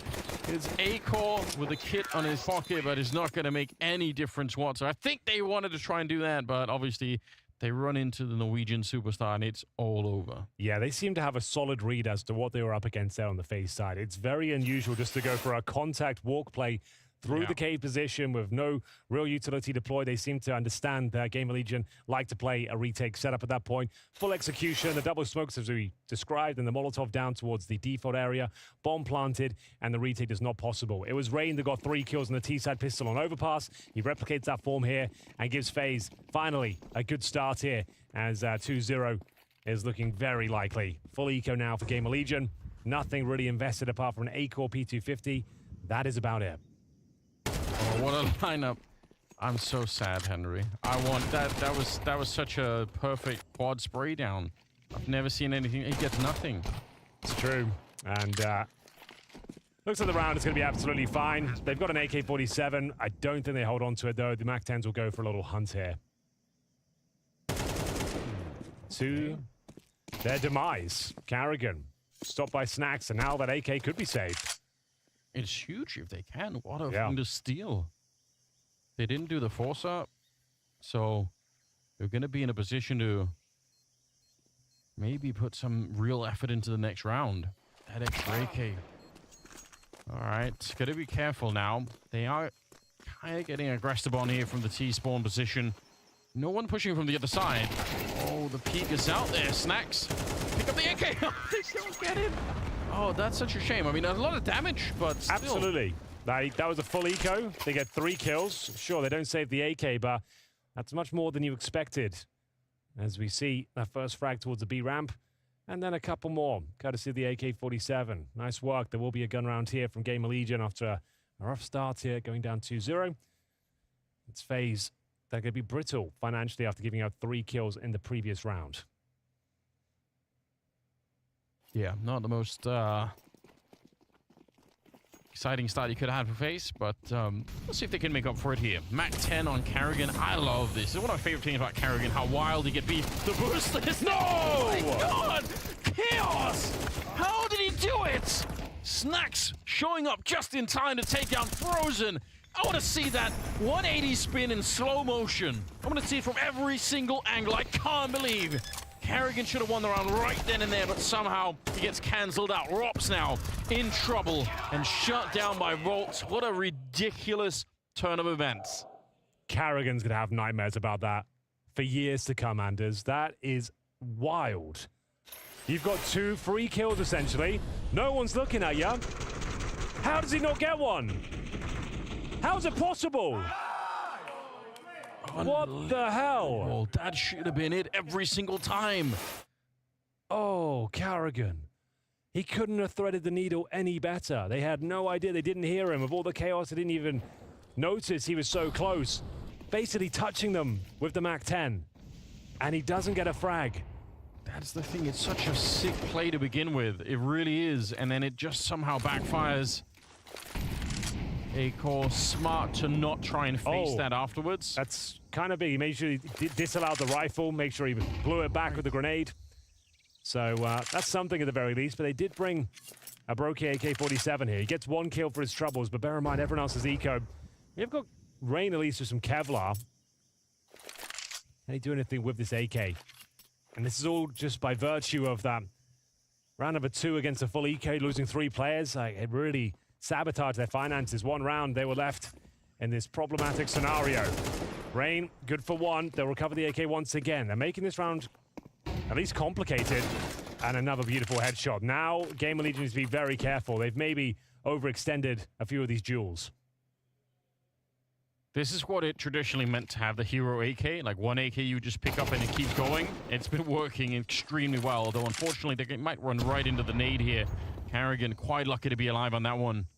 2 versus 2. 35 seconds. The health decidedly in favor of GamerLegion, but I don't want to count anyone out here. We'll see if Frozen can keep the AK alive. It's already got like 3 kills in this round. Maybe they can find more, but good work on Chaos and Snacks at the end. Well, that's what the hero AK is all about. Yeah, finding a few trades, keeping your opposition modest, and at least he did that. It was close. It comes down to a 2-on-2 there, a couple of shots away. CT's reading the situation very well. Both members planted on the A bomb site, and no issues. Dispatching of them to close things out here. 2-2. If you are just joining us, welcome to the carnage that is GamerLegion versus FaZe. The underdogs taking the first map in 13-11 fashion. Their own map pick of Overpass. Moving on to Ancient, where they have got a 0% record. They've played it 6 times in the last 3 months. No wins. On the other hand of the equation, we've got FaZe kind of played it 8 times in the last 3 months. 100% victories. 8 out of 8. Yeah, they're loving the fact that this map has showed up in the game. But, you know, GamerLegion, early to answer back. Putting some pressure on FaZe, putting pressure on the economy, right? Brokey's down to the deagle at the moment. Rain, look at this position that he's in. Oh, what are they doing? That's a friendly smoke that lands on top of him. They made a really awkward sound cue. Yeah. Threw the grenade at each other. And now that's going to be a full rotation of CTs. They can still win this round, but this has been ugly so far for FaZe. Carrigan in the backlines towards the donut, looking for the double kill here. Thankfully, FaZe will come out on top so far. Frozen picking up the pieces, but still a lot more work to be done. Back to 3 versus 2. Next frag, very important. Good dink coming in from Isaac here, but his life is on the line. Bomb to be planted, they can't deny it. Yeah, if they had a grenade, it might have been different. They still get the kill, but Frozen, good trade right away. And Carrigan showing up with a headshot. I think Carrigan pretty much wins this round by going into donut. Like, that flank was so good. It's what got one of them killed. I think Frozen got one of his shots on the player that was fighting Carrigan in donut. So that little flank for Carrigan made a huge difference. But my God, what an awkward round to begin with. Yeah, ugly. They did well to use brute force to get through it in the end, but after the sound cue, the failed boost, then failing the smoke as well, they didn't deserve to win the round, but yeah, they get through it. They know they are lucky almost to get that one past the keeper. And it's going to be a full eco now for GamerLegion, 3-2. Pretty much USPs across the board. Keels with a Desert Eagle and a single smoke, and fast mid-control granted towards FaZe. Frozen hovering around the red room smoke. Just waiting for any sort of CT aggression. We saw this B ramp push before. Doesn't fancy the battle this time. Yeah, last time he got shot down early, missed out on could have been potentially a beautiful spray. But yeah, Frozen doing good work. He's got the MAC-10. He's kind of clearing it all out. Rops is here to help out so that Rain doesn't get too overwhelmed. They're going to be able, combined, to shut down any kind of forward movement there. I guess they can hunt for the rest, or they can just go plant the bomb at A. Either option's going to get them the victory, you have to assume here. Yeah. Isaac just doesn't have the firepower to win that duel against Frozen's Mac 10. And there we have it. It's a pretty convincing round there. FaZe, the full mid control, reading that beat stack nicely as they start to stretch their legs somewhat here on Ancient. That previous round of the A bomb side just had a huge impact. If somehow GamerLegion would have won that one, it would have been a very, very different opening to the half. And now instead it feels like FaZe have a chance to cement their economy a little bit more. The pressure is still going to be on GamerLegion for their own money all the time. Like, a lot has been decided in that previous round. So, yeah, tactical timeout being called for GamerLegion. I can understand why. Like, this is a lot is riding on these early rounds. Absolutely. You don't want FaZe to garner too much momentum in these stages. They're starting to look comfortable now. Still the heavy favorites even after going down a map. It's GamerLegion that don't really put much down in Ancient traditionally. FaZe's best map statistically. Yeah. We'll see if they can actually keep it going though. It hasn't been their best look today. That kind of round towards the A bomb side with a few fumbles, a couple of massive mistakes, recovered, but potential sign of things to come. Not looking their usual selves just yet, but they're up 4-2 here on the T side of their map pick. As we see another gun round presented. We've got an A-core AWP, as I mentioned. Doesn't really like this particular map himself, so don't expect massive numbers from him. The speed bomb side has been pretty formidable for GamerLegion. Let's see if they can hold on once again. Getting in towards the Jaguar room.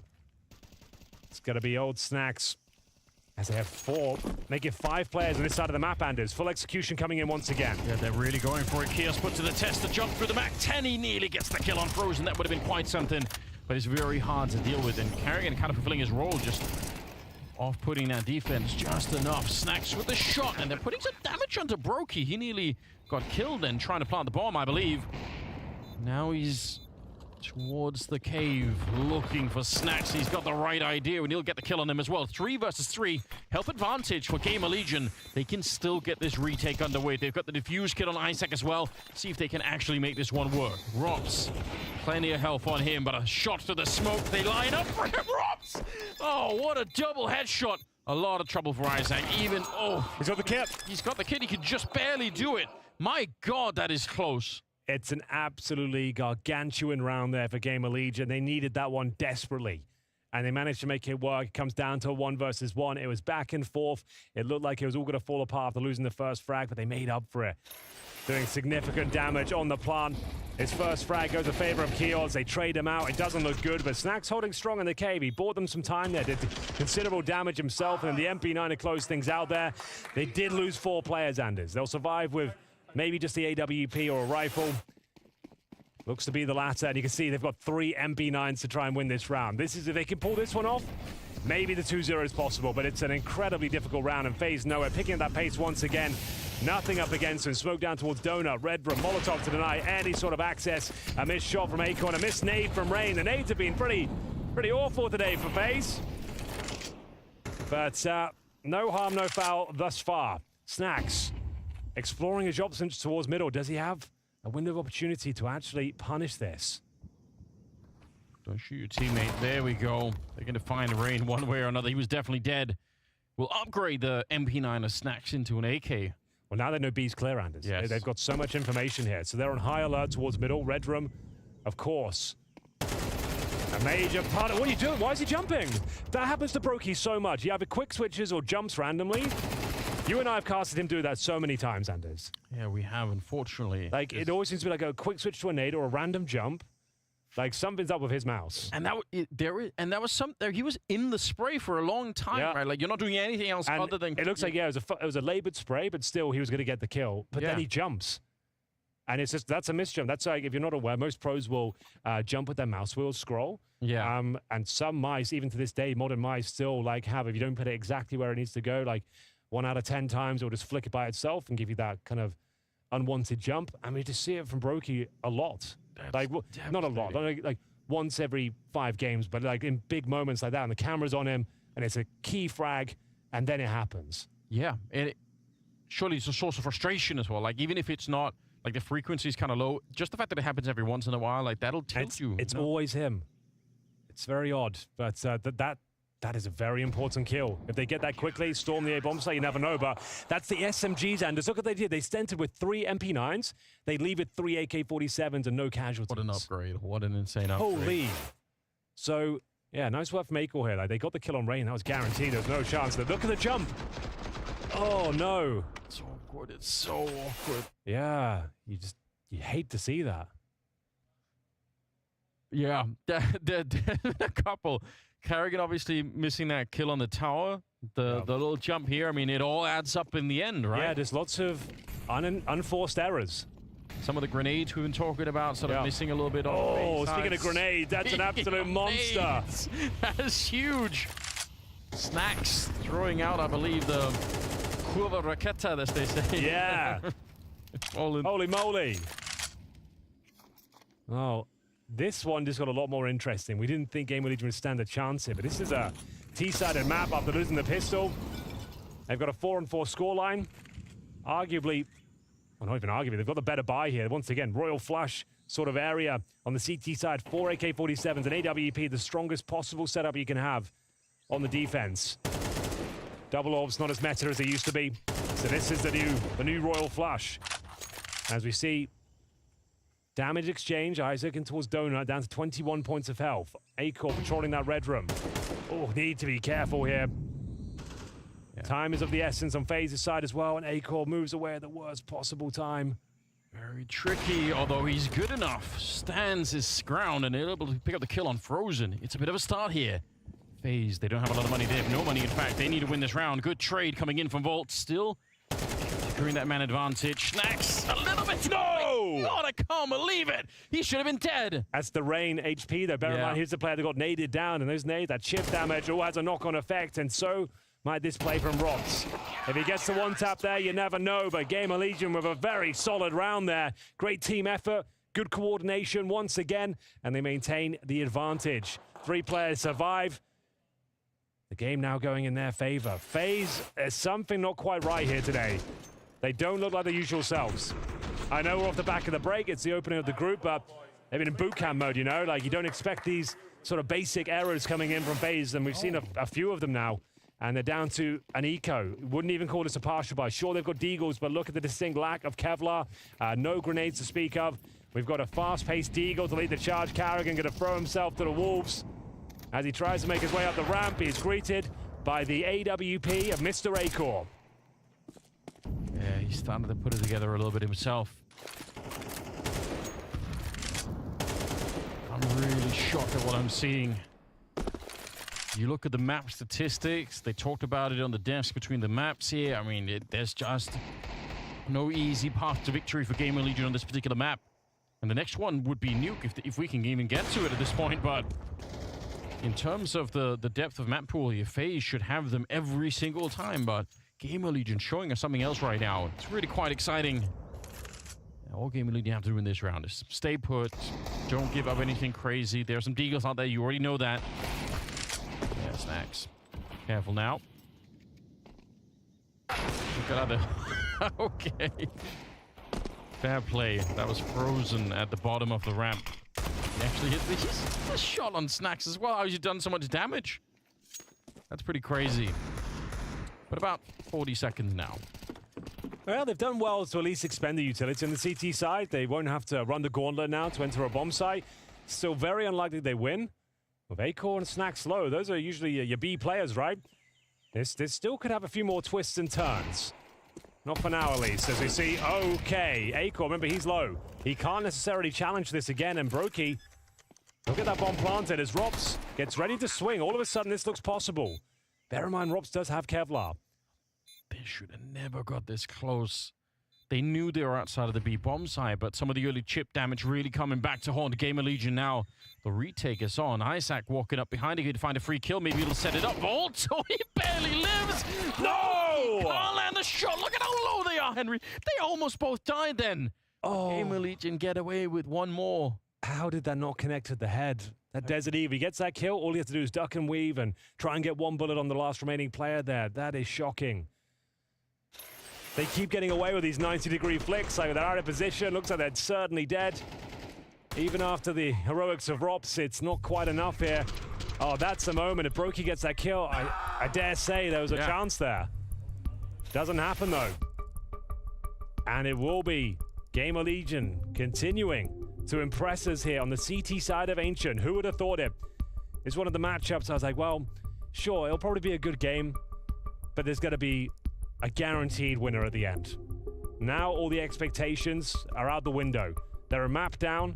They're now losing their pick of Ancient on the T side, no less, as well. As you mentioned, this is a T-sided map.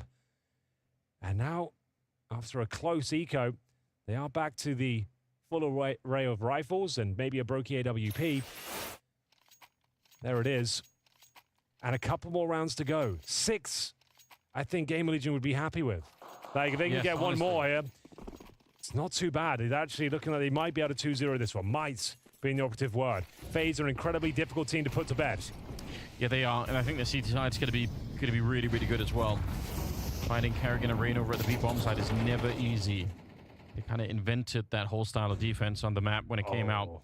Volt here, big risk, but he gets a shadow advantage. He gets to see them before they see him, but it's Rain, preemptive shot, and now A-Corp. It's well cut out for him. He knows there's probably an orb looking at him. He's got the protocols in place, Anders. Look at this. Yeah. Look at him go.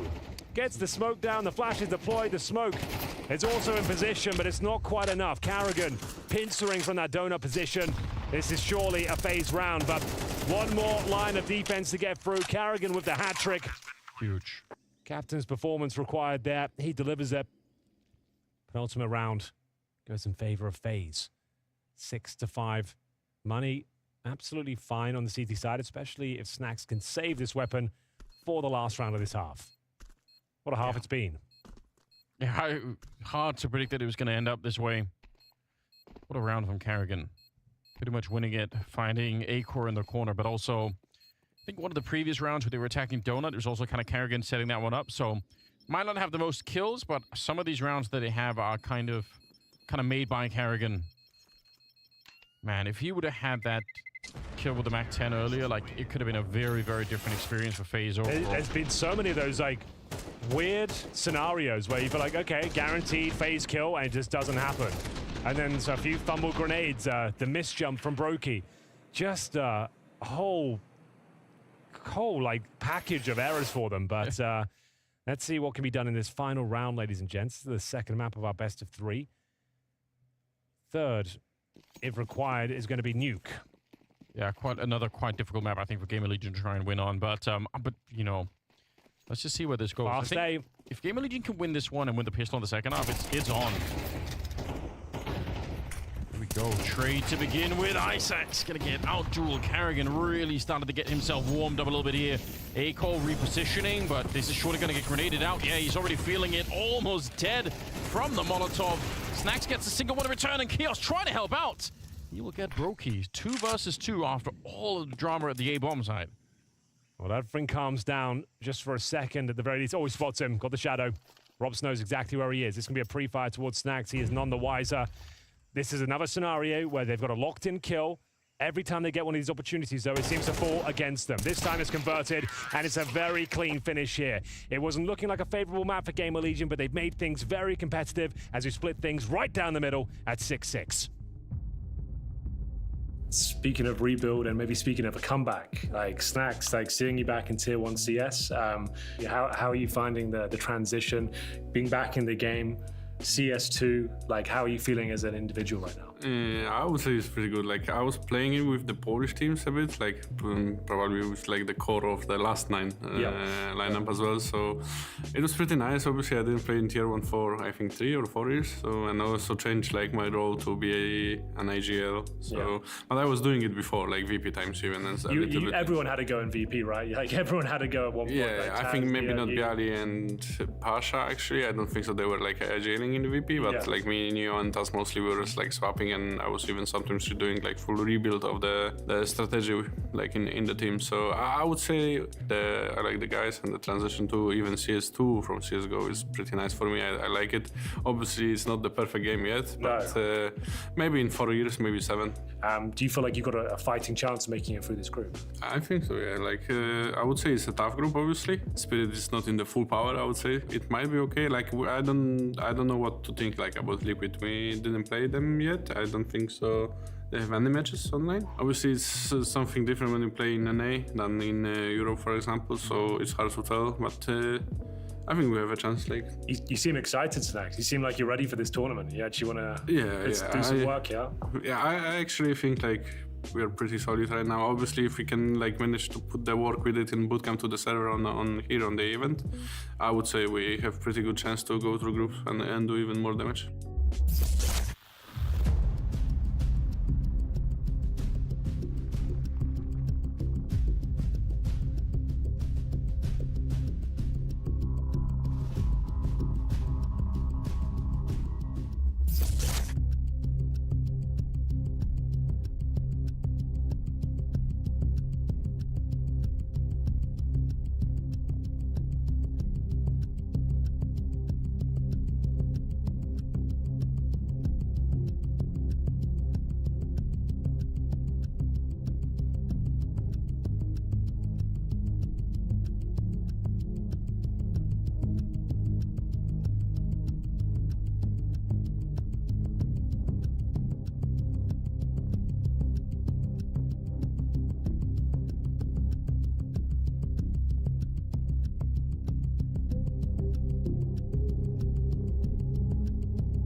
Well, where were you when GamerLegion 2-0'd FaZe Clan at Spring Groups 2024? I was right here, Anders. So were you. Could be happening. It's on the cards. Prediction. I mean, from what I've seen so far, the stars are starting to align. There's a lot of FaZe issues out there right now. They don't look comfortable. Their executions are sloppy. They're losing very key jewels that you wouldn't expect.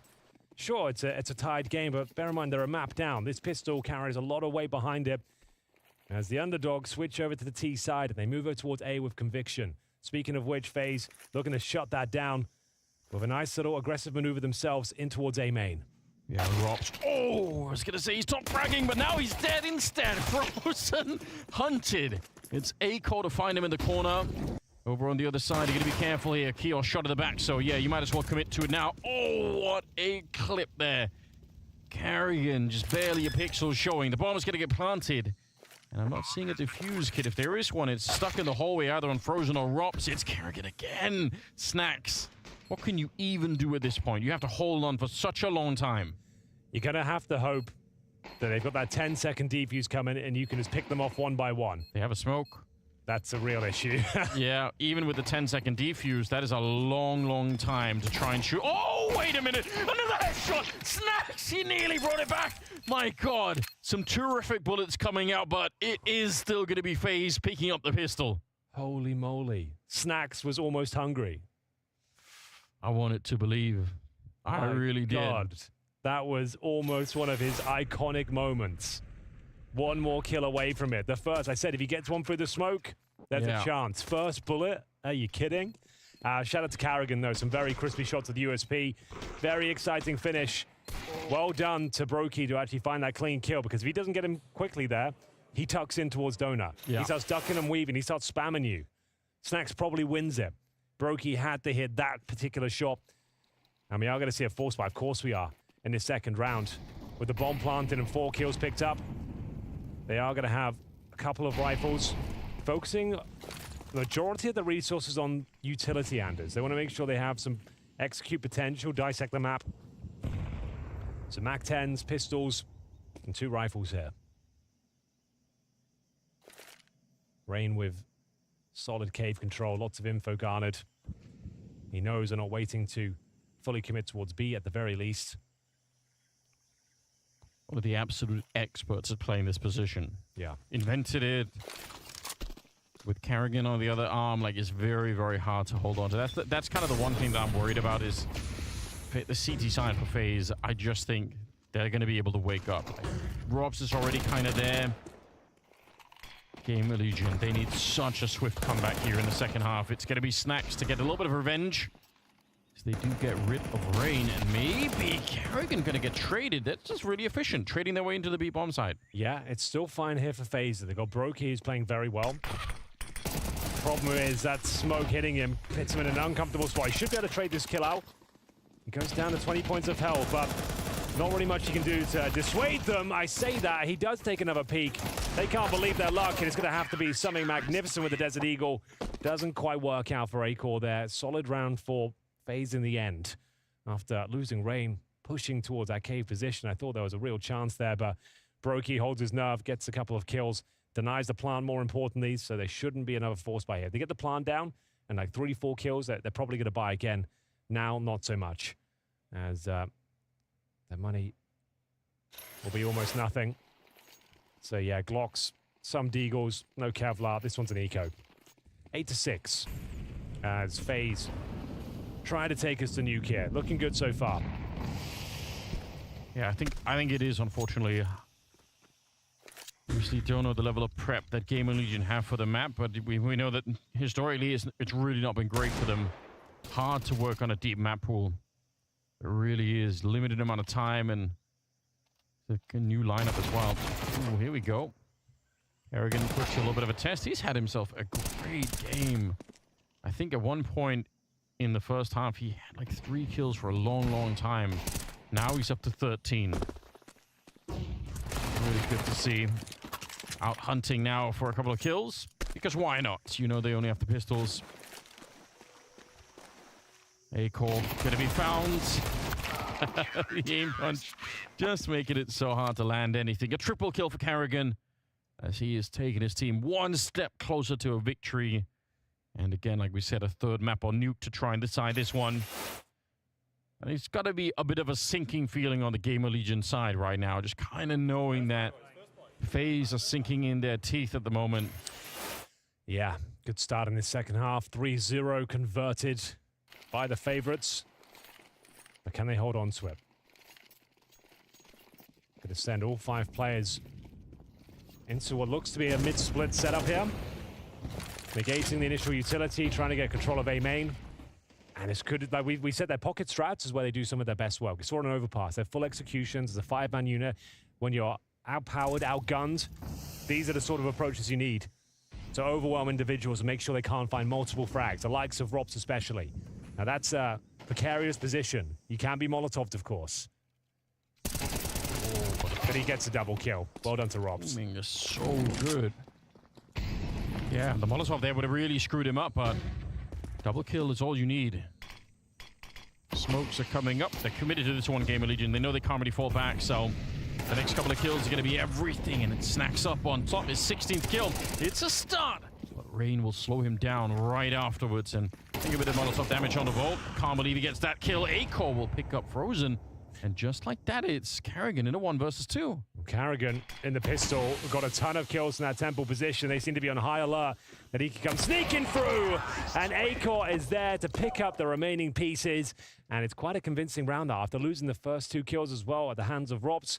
Good recovery there, especially from Snacks. Some beautiful shots being delivered, and Acor holding his nerve on a map that he doesn't usually perform on.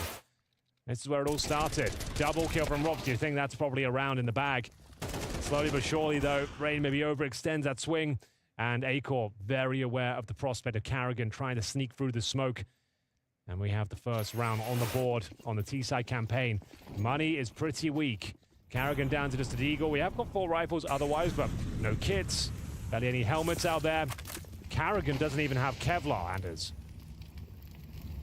So he sacrificed his round for someone else, which is fair. Yeah, I mean, he is the kind of player who'll do that, right? He does it a lot. 9-7. I think that round, it could be a really critical run. If GamerLegion are banking on a bit of a comeback here, they had to win that round. Otherwise, I think it was going to be Got a bit of a tidal wave coming towards them. Isaac gets dropped a bit low. This one, they have all the advantage. In spite of Isaac being a bit low on health here, there's no grenades really on the FaZe side. GamerLegion, see if they could set something up. Frozen slowly getting grenaded back, realizing not worth sticking around for. Snack's trying to clear out the other side of the B lane, getting towards the Jaguar cave. Looking, and he's actually going to be finding Robs, but can't win the fight against him. Surprising. Under 40 seconds now, and they've lost that entire side of the map. Yeah, this doesn't bode well at all. You might just consider the savior, Anders. I think they are. Wow. I guess, yeah, Isaac being low, you got the AWP. It's kind of risky because it's giving FaZe a chance to recover their money, which is the one thing you need to really shut them down here. Yeah, this was the opportunity to punish FaZe. And unfortunately, again, nothing done. It's a single kill from Robs, and he might be on for a couple more. Doesn't necessarily fancy it. Robs with the 17 kills, just to note that. 17 and 8 to be specific, as the save is confirmed. No further action. Double digits for FaZe. Touching distance now from Nuke. GamerLegion posted one single round here so far. See if they can keep it up, because they need to get this next one. I think that's the right choice. He had 30 seconds, player on 1 HP. Like you said, you've got that AWP, so you might as well hold on to it. It's going to be 4-1 now in the second half. FaZe starting to look more comfortable as the series develops. Definitely not their best look thus far, but as long as they get the win over the line, shake off the rust in its opening series, and get the W, that's all that really matters. This is very common. This is not new information. FaZe are a team that warm up into tournaments. Yes. They normally have slow starts in every series. This one no different. Sure, not ideal that they lost the first map, but here they are, alive and well. Tricky buy in the previous round, 4 rifles, a Deagle, 1 player of our Kevlar, and they managed to have a clean sweep of it. So, well, I say clean sweep. They only needed 1 kill, but you know what I mean. No one went down. Yeah, I think that's the critical point, isn't it? Say, like, building that money. I really think if GamerLegion want to stab at getting this map away, they have to kill that FaZe economy right now. It has to be really swift. If FaZe can only buy every other or third round, then it's a much more interesting game for GamerLegion, but they're swiftly running out of time to do that at the moment here. Snack stop fragging. Acorn not that far behind. Oh, and here's an opening. It's Chaos and Chance, but he can't escape back through the smoke. Caught right away by Rain. At least that is something. They put a little bit of pressure on the defense. Mid is there for the taking for GamerLegion. They're going to be able to clear that out if they want to. You could do a lot with it. Oh, the timing could be idyllic here. Snacks needs to be very careful. He won't be. Spacing's not great either. Tease, though, could punish. They're not going to see Brokey in his position. Upgrade to the M4. It's a little bit awkward for him, but does do a little bit of damage for Volt. 2 on 2. Important round here. GamerLegion can't afford to give it up, and they are yet to plant, but the bomb site is open. Trying to lock out the rotating CTs. Acor with the bomb on his back, and he's the one patrolling. So need to get Volt in position to watch that position, and he'll throw the bomb over. Here we go then. Frozen and Robson the retake. Yeah. Oh, he needed that jump to take a look. I can't believe he still lives. The Dink, 88 and 1, and Acor gets to live. And that is big trouble now for Rops. 2 players to find. No idea where Acor rotated towards. He's trying to see if he can catch Volt, but now he's given up his position as well. And Rops gets to live for the first AWP shot. Gets the kill on Acor. Now he's hunting. Freddy almost gets the shot off on Volt. Strong kill with the AK. They're going to get the round. That puts pressure back on FaZe finally.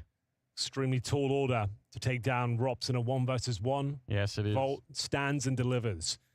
Acor trying to find that final shot, the coup de grace.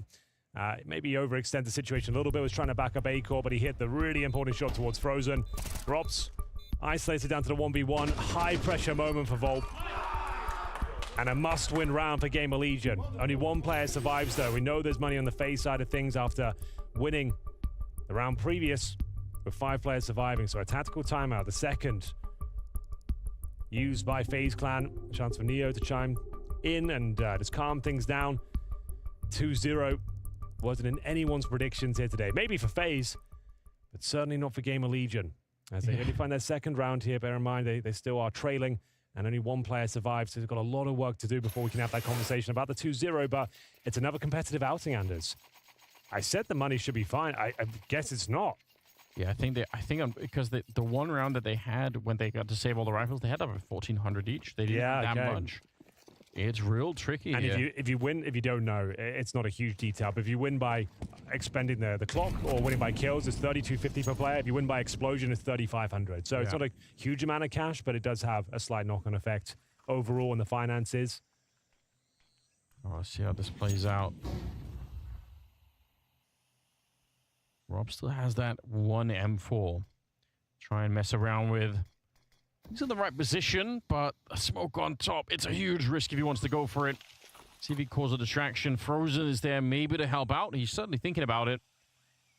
Listening in and probably looking at the radar as well. Frozen immediately down, unfortunately. Carrigan's going to go down next. I think Rob's, if there would have been a longer extended fight, he could have backpedaled for the smoke to try and help out his teammates, but it's just not going to be feasible when they die that quickly.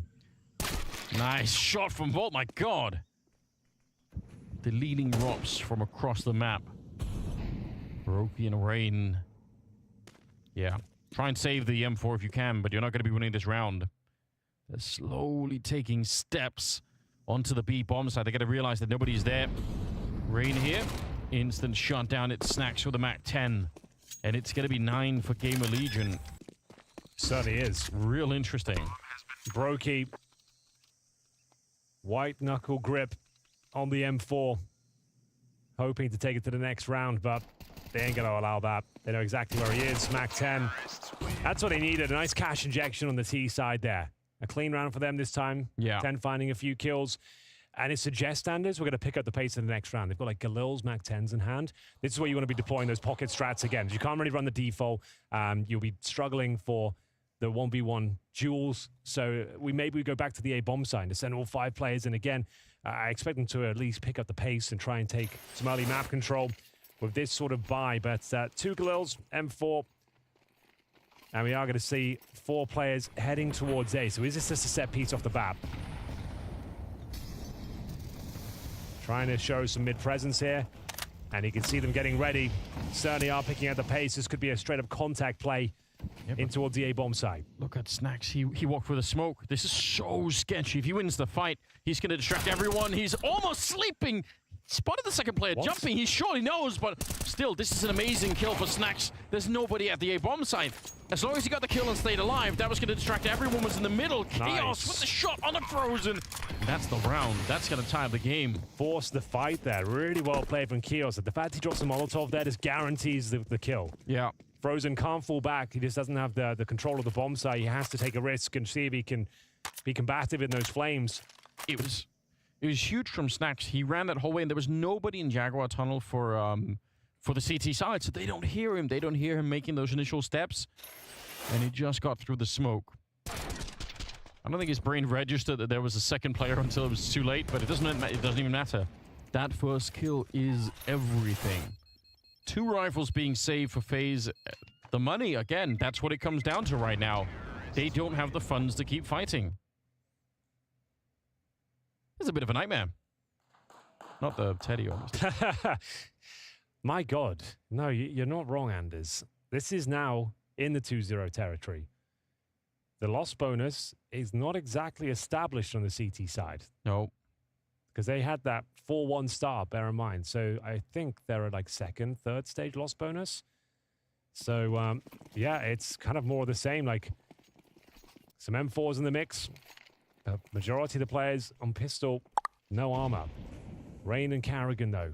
M4s in hand, looking to hold on to Ancients, if possible. This would be the biggest upset so far. We had Astralis taking down Vitality yesterday, which, of course, was a shocker. Like, no one saw it coming, but it's understandable. Sure. I mean, like, in terms of, like, we know they had the potential to do it, that they're a really solid team, but this is a different kettle of fish. GamerLegion taking down FaZe, like Astralis have got 4 players from the top 20 of 2023 in their ranks right now. They've got world-class It's a little bit more, yeah. It's more doable in that sense. This should be quite something. GamerLegion, I just don't think anyone is expecting it. And look at the maps. I mean, look at the maps. Just the percentages alone should make you think this is a done deal. They get rid of Carrigan. That's one of the 2 rifles in play. The other one on Rain, hanging out in the B bomb side. I'm not feeling 100% comfortable about this. Okay, with the 3-man stack towards B, it looks like it should be fine. Just the fact they missed out on a couple of those opportunities to find a real advantage. Snack's got to be careful, and he's doing that very well. Just showing a bit of presence, locking them out. Good smoke down. Rops would have to find some wild timing to do anything about this as they enter an open A bomb site. Round should be theirs and then some. Yeah, good bit of detective work. I mean, like you said, Snacks spots a couple of people pushing out of the bomb site, and he's ready to go through middle. So 11-10. What did you think about Vitality, like losing that streak? They're on like a 12-series win streak. They're yet to lose a series with Mezzi. I think if ever there was a time for it to happen, it was probably best to happen in the group stages here. Oh, yeah. Nothing was on the line. They've got like Katowice next week. The RMR's coming up after that. You don't really want to have that monkey on your shoulders like, oh, they're going to lose their first game. Like, oh, how are they going to deal with it? At least you get that out of the way now, right? Yeah, yeah. And also, you know, you get to experience like a bit of a surge of motivation to say, oh, wait, there's another contender out there. Because for a while, it was just Vitality and FaZe kind of going head-to-head, right? Yeah, and Astralis looked really dangerous. Like, it was impressive to see. They 2-0'd Falcons, they dumpstered Falcons, and then beat the #1 team convincingly as well. Listen, I said in that Copenhagen Gaming Week event last week, I said they're going to win the major, so okay, I'm calling it now. You've done it before. You've called an Astralis major before. I just think this lineup is sick, and yeah. Well, the only question mark for me was Stair, but the way he played yesterday, didn't get the biggest amount of frags, but his contributions in terms of clutch potential, winning 1v1s, key rounds, was really impressive. Like, and he seemed ice cold as well. He didn't seem FaZe at all. Here we go. Speaking of FaZe, we are going to see the Rops Org deployed once again. 11-10. Plenty of money for the Legion of Gamers. 1 round away from series point against FaZe, the #2 team in the world. Oh, this is what it comes down to. It really is. Rain, got to be careful here. He knows it as well. If they lose this round, FaZe, they lose the money, and they might just lose the map of the series too.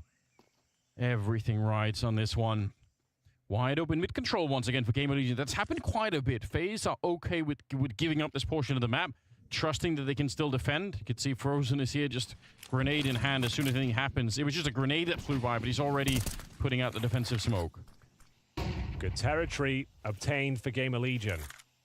Smoke down towards Donut. Standard Molotov to flush out the back room. No flash. And the first kill will be going in favor of Frozen. He does considerable damage towards Kios, but there is a trade at the very least. 4-on-4, 45 seconds. Rops, always so rock solid on this side of the map. Using the AUG to great effect behind Big Box, but taking damage now. Softened up, and Acor, he'll be pre-firing this position. This is it. This is the key frag, and Acor absolutely nails it, Anders. Bomb to be planted is this series point. Carrigan will have to sneak through the smoke. Hope for the best here. He's spotted and removed by Volt. Rain will remain, and he's got so much on his plate to deal with. No utility, no kits, and no chance in the 3 versus 1. Yeah, they're so far away. Acor, lightning fast on the trigger. He barely even turned the corner there. And he's gone and out. And my God, what an uncomfortable position for Rops to be in. Back there, he knows they're coming out of that donut position, so he has to kind of peek both positions at the same time. And right before it happens, he got Molotov. He had to sort of step away from the Molotov right into Acor. I'm going to have to calm you down for a second, Anders, because what did we say yesterday? What is 12-10? Oh, you're right. It's the most dangerous scoreline in the world. It's the new 11-4. 12-10 is not locked in. It is not guaranteed. This is where teams choke. This is where they make mistakes. They don't want to be the player to go down first. You lose your mojo a little bit. Yes. Your adrenaline's rushing. It's down to the in-game leader to hold it all together. We've got a tactical timeout, a chance to calm everyone down. But like you said, FaZe, this is where they thrive. Yeah. Just when you think they're down and out, backs to the wall, they will find a way. Yeah, and we said it on the first map, and we'll say it again. You really don't want to be playing overtime against FaZe. It's not a fun experience. They are going to be revitalized right away, so close the book on them right now. It's going to be such a tall order. That final round is always the hardest one to achieve. Going through their protocols now, trying to assess what they're up against. What's the money like? Couple of concessions, mainly with defuse kits. Firepower for Rops, he's got an MP9. Utility is a mishmash, to put it lightly. So definitely everything going in favor for GamerLegion. We give this one up and it's a clean win for FaZe. They can have everything they need to take us to overtime. This is the opportunity for the knockout punch, the haymaker. Snacks, I think, spots him. His movement suggests he knows he's there. That was a dangerous way to peek, but I think you might be right. It looked like he did see it, just didn't want to go for the spam.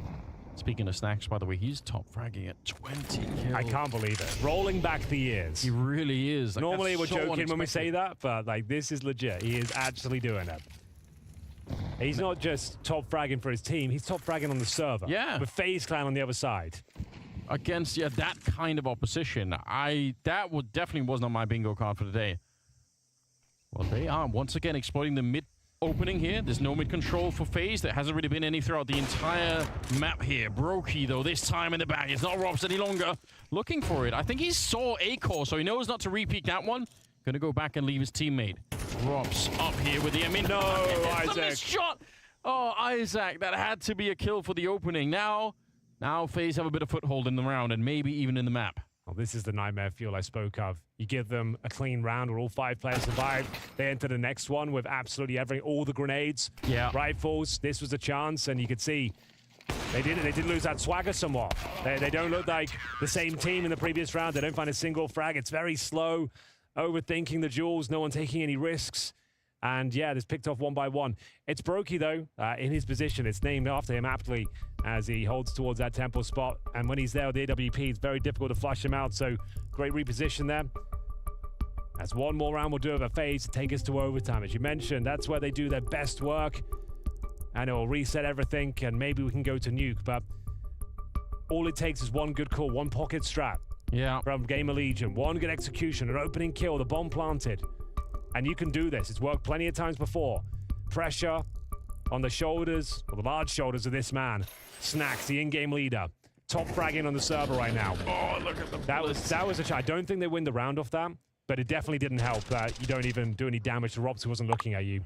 Yeah, it's more like missing that kill eliminates any chance of even getting into the round. Like, you can't even really fight for much of anything. Here we go, ladies and gentlemen. Round number 24.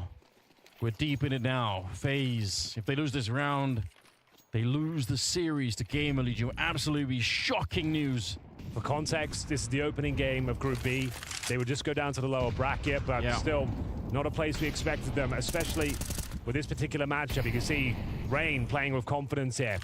He knows they've got control now. They've got those AK-47s within their ranks. No MP9s here, no Deagles anymore. Brokey on the AWP looking like a menace. Who will find and draw first blood? It's all very cagey, quite tentative. I'd like to see an execution here. They go for that mid-control. Which, again, FaZe just not interested. They're kind of keeping an eye on it, but they've never really tried to hold it. I think one round where they ran into Snacks, but that's about it. So, are they going for a B split through CT spawn, potentially, here? They're getting in towards Red Room. Need to be very cognizant of the fact that smoke's dissipating towards Donut. Frozen going to investigate. How did they get rid of Brokey? Snacks, if he hit this kill, he might win in the game. Oh, he's not going to check it. Timing couldn't be worse. And it's Frozen, absolutely dumpstering them here.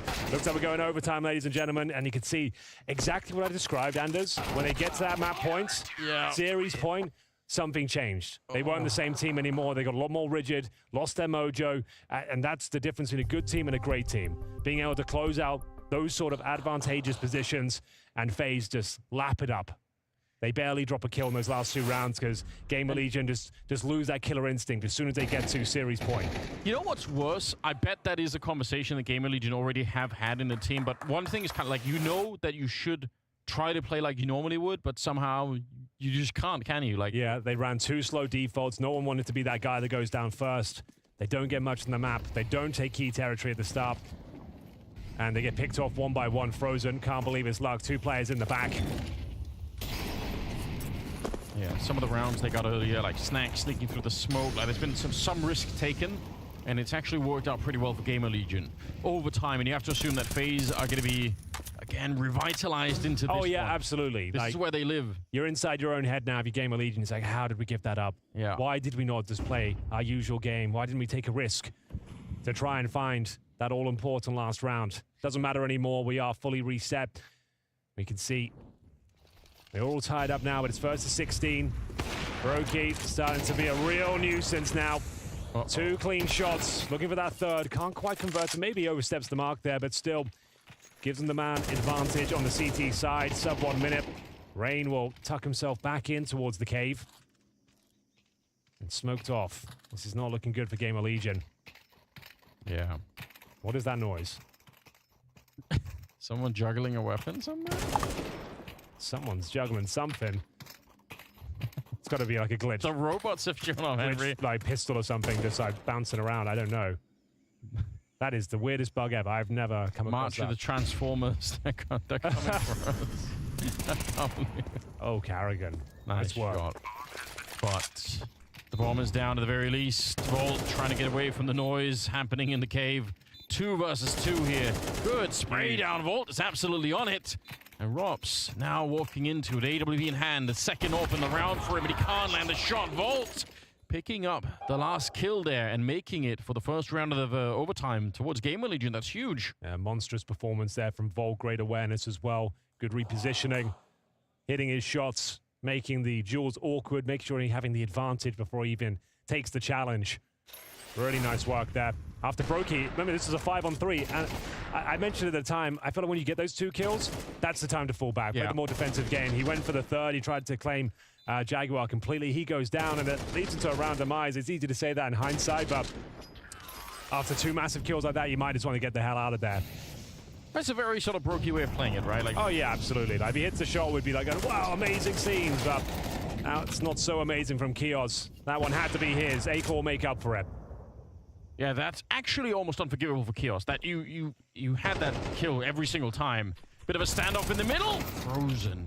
Not quite coming out on top, but he's got Rops right behind him to secure the deal anyway. And because Rops is so deep, what do you do now? You're locked into this part of the map. Oh, wow. Here we go. Oh, Brokey. I'm shocked Brokey peeks that. Okay. What a gift that is for GamerLegion. It's down to Rops now, and this is a great call.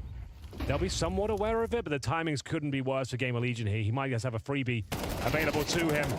They know where Rops is now. He has to give it up. 2 versus 1. Oh, massive grenade, Anders. And it might not matter, but there it is. Snacks with the trade, focusing on the frag rather than the bomb. 2 in a row. 2-0. As we have 1 more round left of play in this half of overtime. GamerLegion are back. You can see they look a different team again. Like when that pressure is alleviated somewhat. And we're going to call a timeout. Bear in mind, you get 1 extra timeout. Good stuff from Acor. Like I said, he doesn't really play this map. Like, he doesn't enjoy it. But he's had some very impactful frags. Like, huge moments. Like, not like multi-frags and crazy flicks like Brokey, but his positioning, his calmness, and just hitting the shots that really matter. That's what it's all about. And he's delivering. I'm still so confused. Brokey peeking that one, right? He should be there to just help for, wait for Rops to close the back line on them, right? Just stay alive. As soon as Brokey goes down, it's all on Rain, who's now suddenly in the bomb side a little bit alone. And even if Rain got a kill, if he would have been traded right away, there's still a pretty good chance to get onto the bomb site and get out of the way of Robs, who was just seconds away from shooting at least a couple of them in the back there. That is surprising. Timeout being called. You get another one in the overtime. So Ash using his, try and see if he can get them over the finish line here. 2 rounds on the T side in overtime. It's pretty big. And bear in mind, they probably don't, they don't have the AWP because you get $12,500. If you lose those first 2 rounds, sure, you have a buy, but you're not going to have the Brokey orb. Nade doesn't quite land. Doesn't blow the smoke open for them. Finally mid-control for FaZe. They're going for it.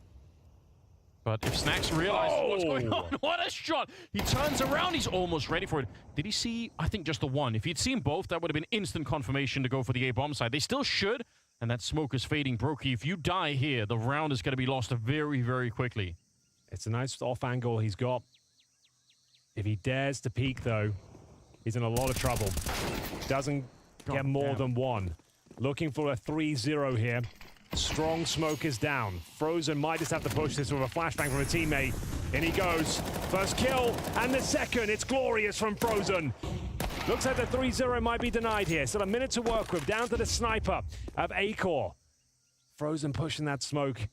Froze FaZe a life raft. But Acor, he's had a great game so far. 21 kills to his name. Nothing he can do about that one, though. Frozen is the savior of FaZe Clan. He was smoked off. Looked like he was done for. Had to take an audacious maneuver in towards the A side. Pushes through. Double kill. Catches them with the pants down. And at that point, Acor left in a 3 versus 1. That says something about the state of the game. That's what they have to rely on, FaZe, right? They have to rely on Frozen making this kind of play. It was the Rop's flash as well, setting him up. So it was a really nice coordinated moment there from FaZe. Great comms, understanding the situation they were up against. At least they post 1. That's going to take the wind out of the sails of GamerLegion. That's gone from like a guaranteed win to, all right, now it's a bit of a question mark again. Oh, it's open. Don't make the mistake of counting out FaZe. They've already proven they can stick in the game for a lot longer than you might expect here. But the truth is, GamerLegion just need 2 more rounds. 2 rounds to try and see if they can find be an absolutely insane victory for them to start the season with. On land, playing FaZe on a map you haven't really won for the last 3 months or more. If you can do that, then that's going to inspire some confidence. Yeah, that's surely. a good point. The fact they play this map a lot, but they never get a win on it. This would just be significant in so many ways. Not only the context of this tournament, but with them growing as a team, taking a huge scalp like FaZe Clan, it's going to revitalize the project. Feel like, okay, we're doing something right here. We're trending in a positive direction. Smoke down towards long, 3 players in towards cave. And players on the back foot. They're actually holding towards the ramp here. Keep your gun out, Carrigan. Down he goes with nothing. GamerLegion with full control. Yeah, and now they're walking right into crossfire. It's a bit awkward. There might be a smoke on the one side, but they're still getting picked apart at the moment. Brokey on his own. They're all around him. Trying to land some more shots, but eventually get hunted down. And it's series point once again. GamerLegion right on the steps of winning this whole match.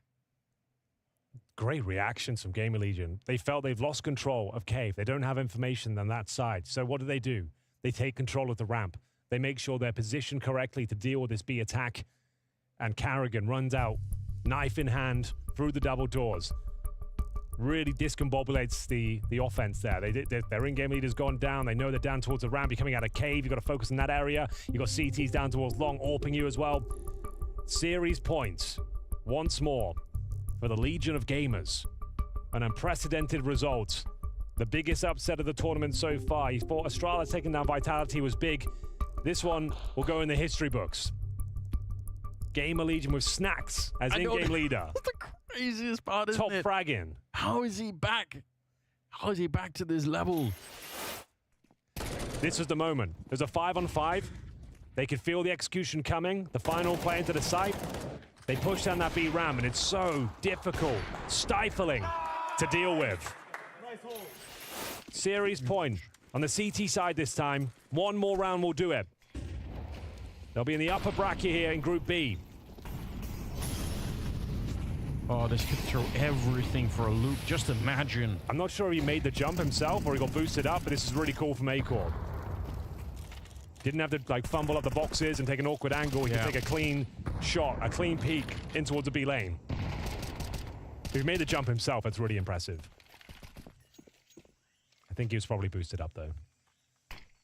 Yeah, but it's given them a lot of mid control. Obviously, they surrendered the entire A bomb site for it, but that happens a lot on the map. It's not exactly uncommon. Okay, I like this. Oh, timing is massive. Acor taking down one. Snacks turning around with a flashbang. He can't land a spray though. Carrying it the better one, but they're not checking for it. They have no idea Kios would be here. He's ready for more, but Rain able to stop him right in his tracks. They're a little bit low on health there. Brokey and Rain, 3 versus 3. 50 seconds left. It all rides on this one, Henry. This last battle to try and hold on to it. Acor actually calling it out early, saying, yeah, there's a smoke going to be landing. They push right through it. Same maneuver. It worked before. Bear in mind, these players are low on the other side. This could be enough. 3 versus 1. Rain with 30 seconds. I think they've done enough here. They know exactly where he is. Surely he doesn't find this kill. He's trying to hunt down Acor, who sneaks around the corner, trying to buy time at this stage. Damage inflicted, but it does buy him time. Fakes out the plan, was hoping to bait out the other CT. That makes things incredibly complicated now! And it will be Bod to close things out. They've done it. 2-0 for GamerLegion in the opening game of Group B. FaZe, their debut here at Spring Groups, goes catastrophically wrong for them. After getting dumpstered on Overpass, it goes all the way to overtime and their map pick, and GamerLegion are the winners of the opening game here.